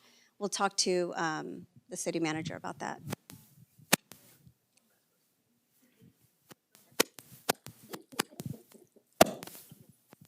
So as the program manager for this whole project, right? So do you see any blockers that could possibly happen, like occur?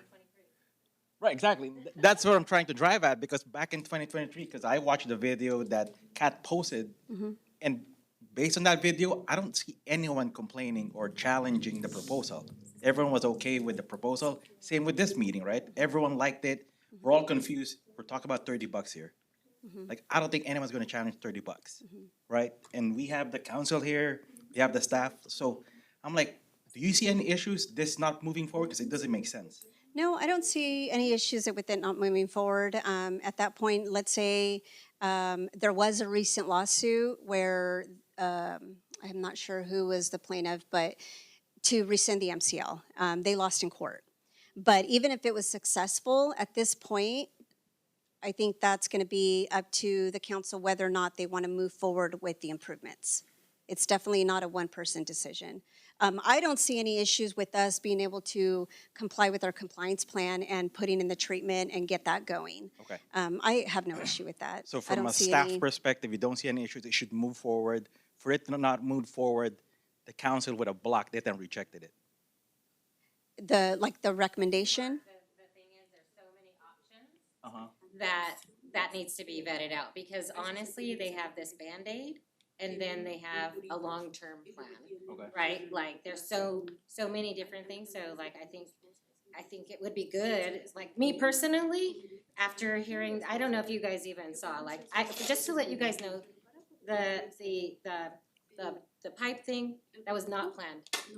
I did not even know the person that brought it in until that moment. That Robert's dad came in here and he was in tears outside. And Xavier will tell you, he was trying to get Xavier to show it. And I helped to accommodate that. But I actually had a complete meltdown after that. Because everybody knows I love our children. And that was the hardest thing for me to do, is to realize how many of our kids are dying from our water. I knew it was bad. I just didn't realize.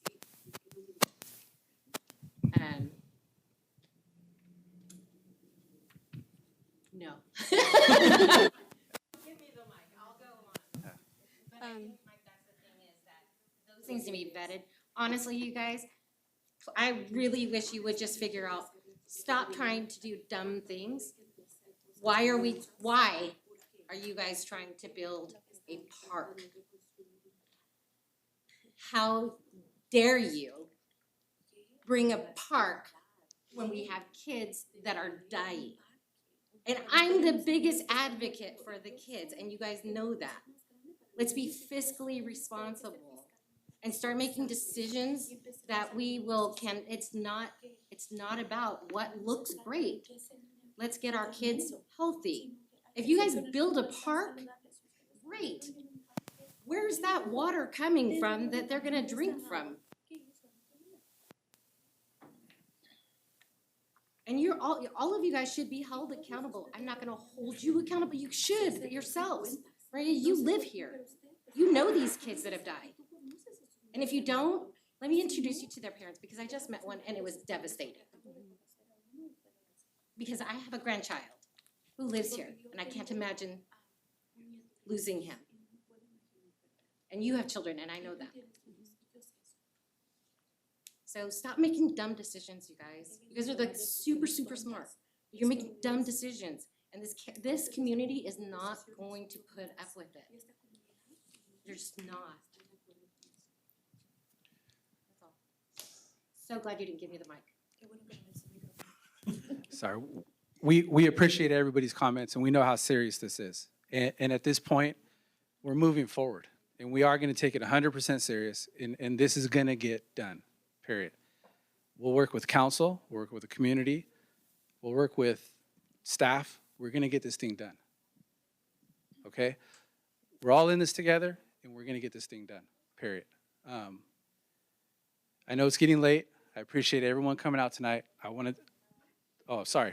No, thank you, Xavier. I just wanted to thank everyone here for coming. I know everyone has a busy schedule, but this here is a very important topic, and we hear you. We understand what's going on, and yes, there's been some lag time, but these decisions that we're making, please understand that we are doing the best to put the water quality that we need for Patterson, where it's going to be not only at meeting the water quality requirements, but as this gentleman mentioned earlier, what if, if if the state gets sued and MCLs get rescinded, the momentum we have going here is not going to stop unless the community tells us to stop, that we're fine.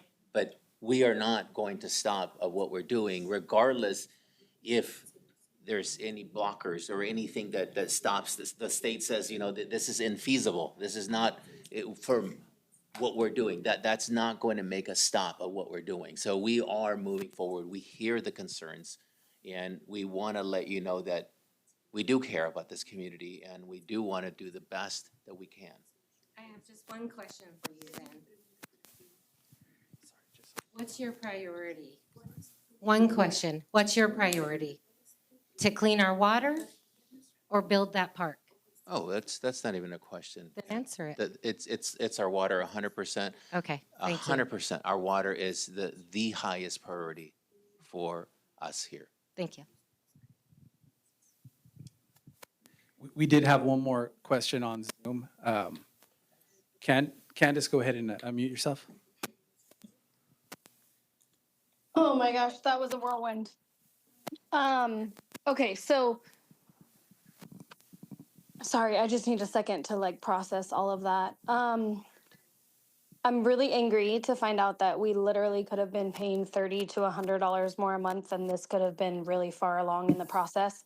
I would like to know, when you said, Maria, that we're going to be in the design phase and there won't be many updates.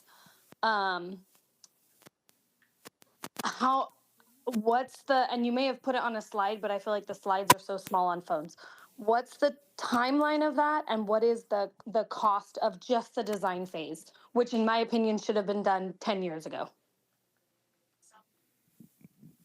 So design, I don't know if you can help me out with this, Tiffany, but design is typically 10 to 15% of the cost of the project. So about 10, 15% of the $20 million. What was that? Typically, yes. Yes. What was the other question?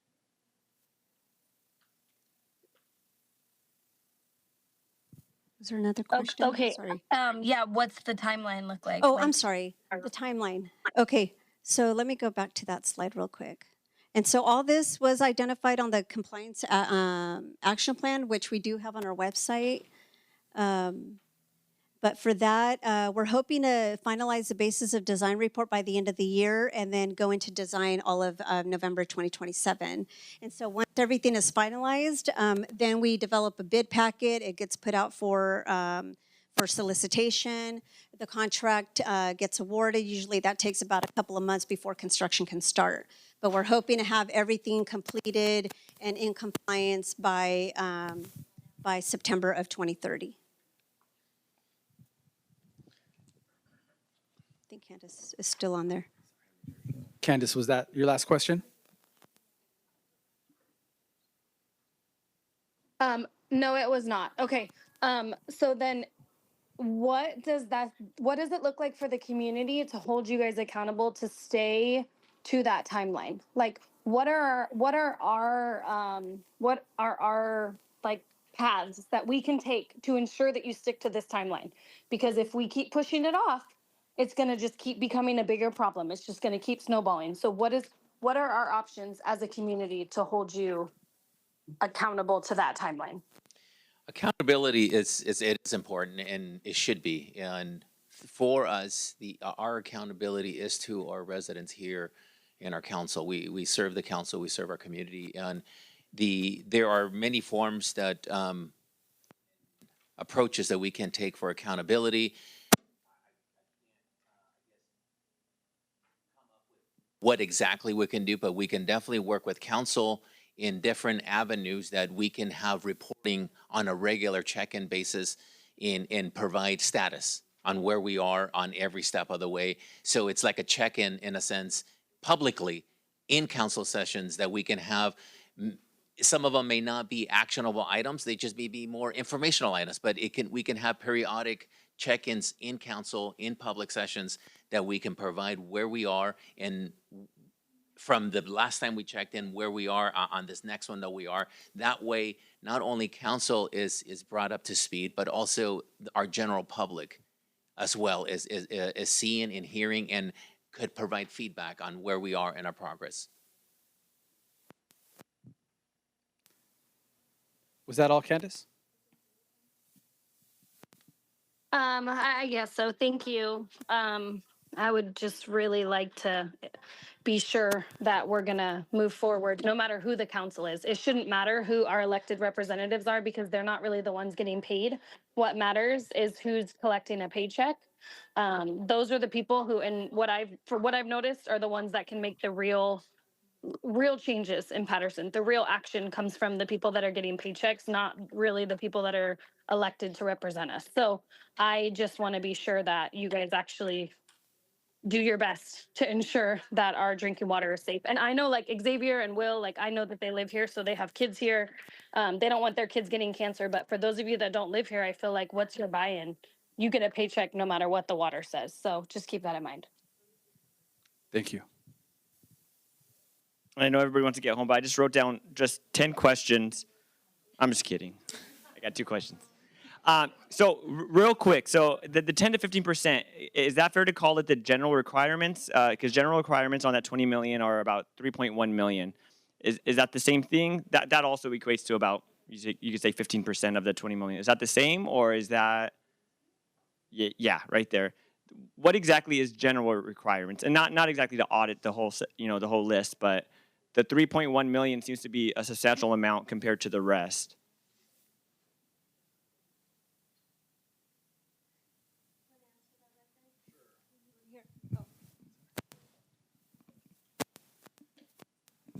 Yeah, so Division 1, general requirements, there can be a lot of things that go into that. Like a lot of times it's things like mobilization, demobilization. The contractor has to, if they're not, excuse me, if they're not hyper-local, they have to move people in, they have to rent or buy the equipment if they don't have it.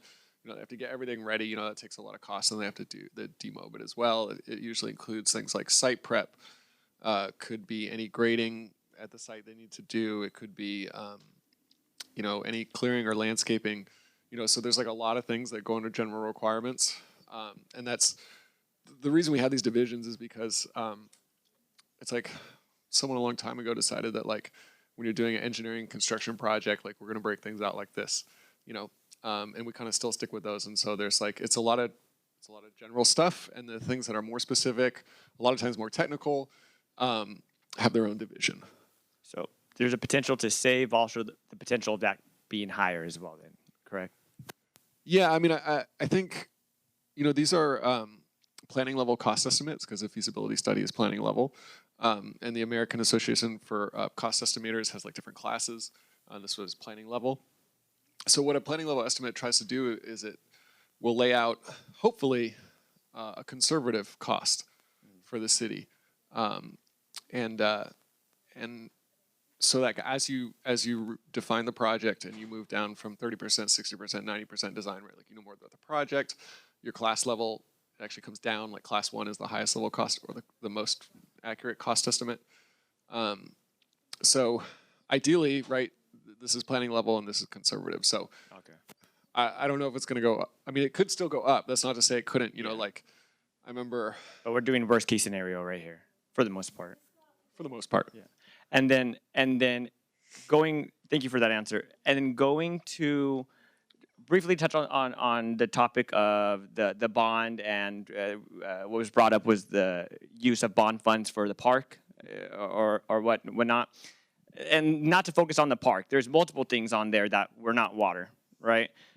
Can that money be used for something like this to help with individual cost of residents, or is that money not allowed to be used for something like this? Yes, it can be.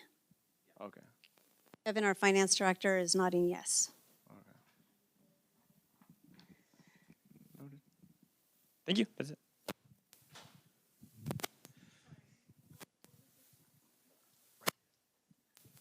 Riker Brown?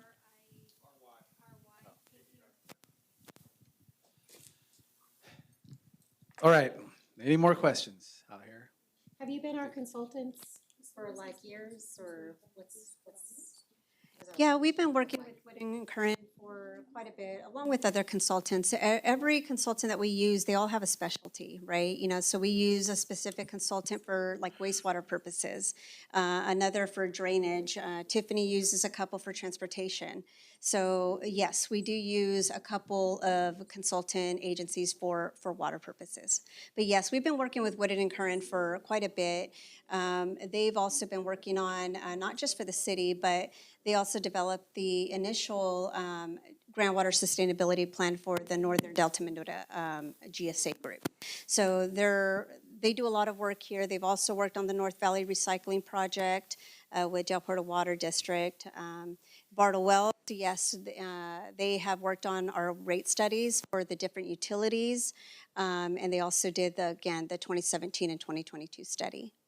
But we use, again, depending on the specialty, we do use a variety of consultants. Not too many, but we do. And how often do we evaluate that relationship? So pretty often. So what we do is we put out a solicitation, like a request for proposals, and we rank them based on their expertise, their knowledge, and depending on what's included within the scope of work. And then we evaluate them, also costs. You know, we do take that into consideration. But there's all these other factors that we use to rate these proposals. And then, like with this last solicitation, I believe I want to say we received 5 proposals or 7 proposals, I'm not sure, 5 or 7, and we selected 3. So again, each one of them, another part of water resources conservation, that's a whole separate animal, and that comes with its own regulations of having to reduce as well, but it also affects the water supply. But yes, we do evaluate them on at least every 3-year basis, on a 3-year basis. Anything as much as it sounds like I am. I just don't know how the process all works. And we have big problems and we don't fix them. And so I'm trying to figure out where the problem is. Is it our consultants, our staff, our management? I don't know. Council? Who's the problem here? Thank you. Any last questions or comments? Okay. So we'll go ahead and close today. Like I said, if you have questions that pop up, we do have those forms. Contact the city, contact Public Works, contact Maria, council, whoever you feel comfortable contacting. We'll do our best to answer any of the questions you have. And we understand the gravity of the responsibility we have in front of us. And we're going to take it 100% serious, and we're going to move forward together, and we're going to communicate with each other, just like tonight, more often. And we're going to get this done. Thank you, everybody, for coming out tonight. Thank you for presenters. Thank you.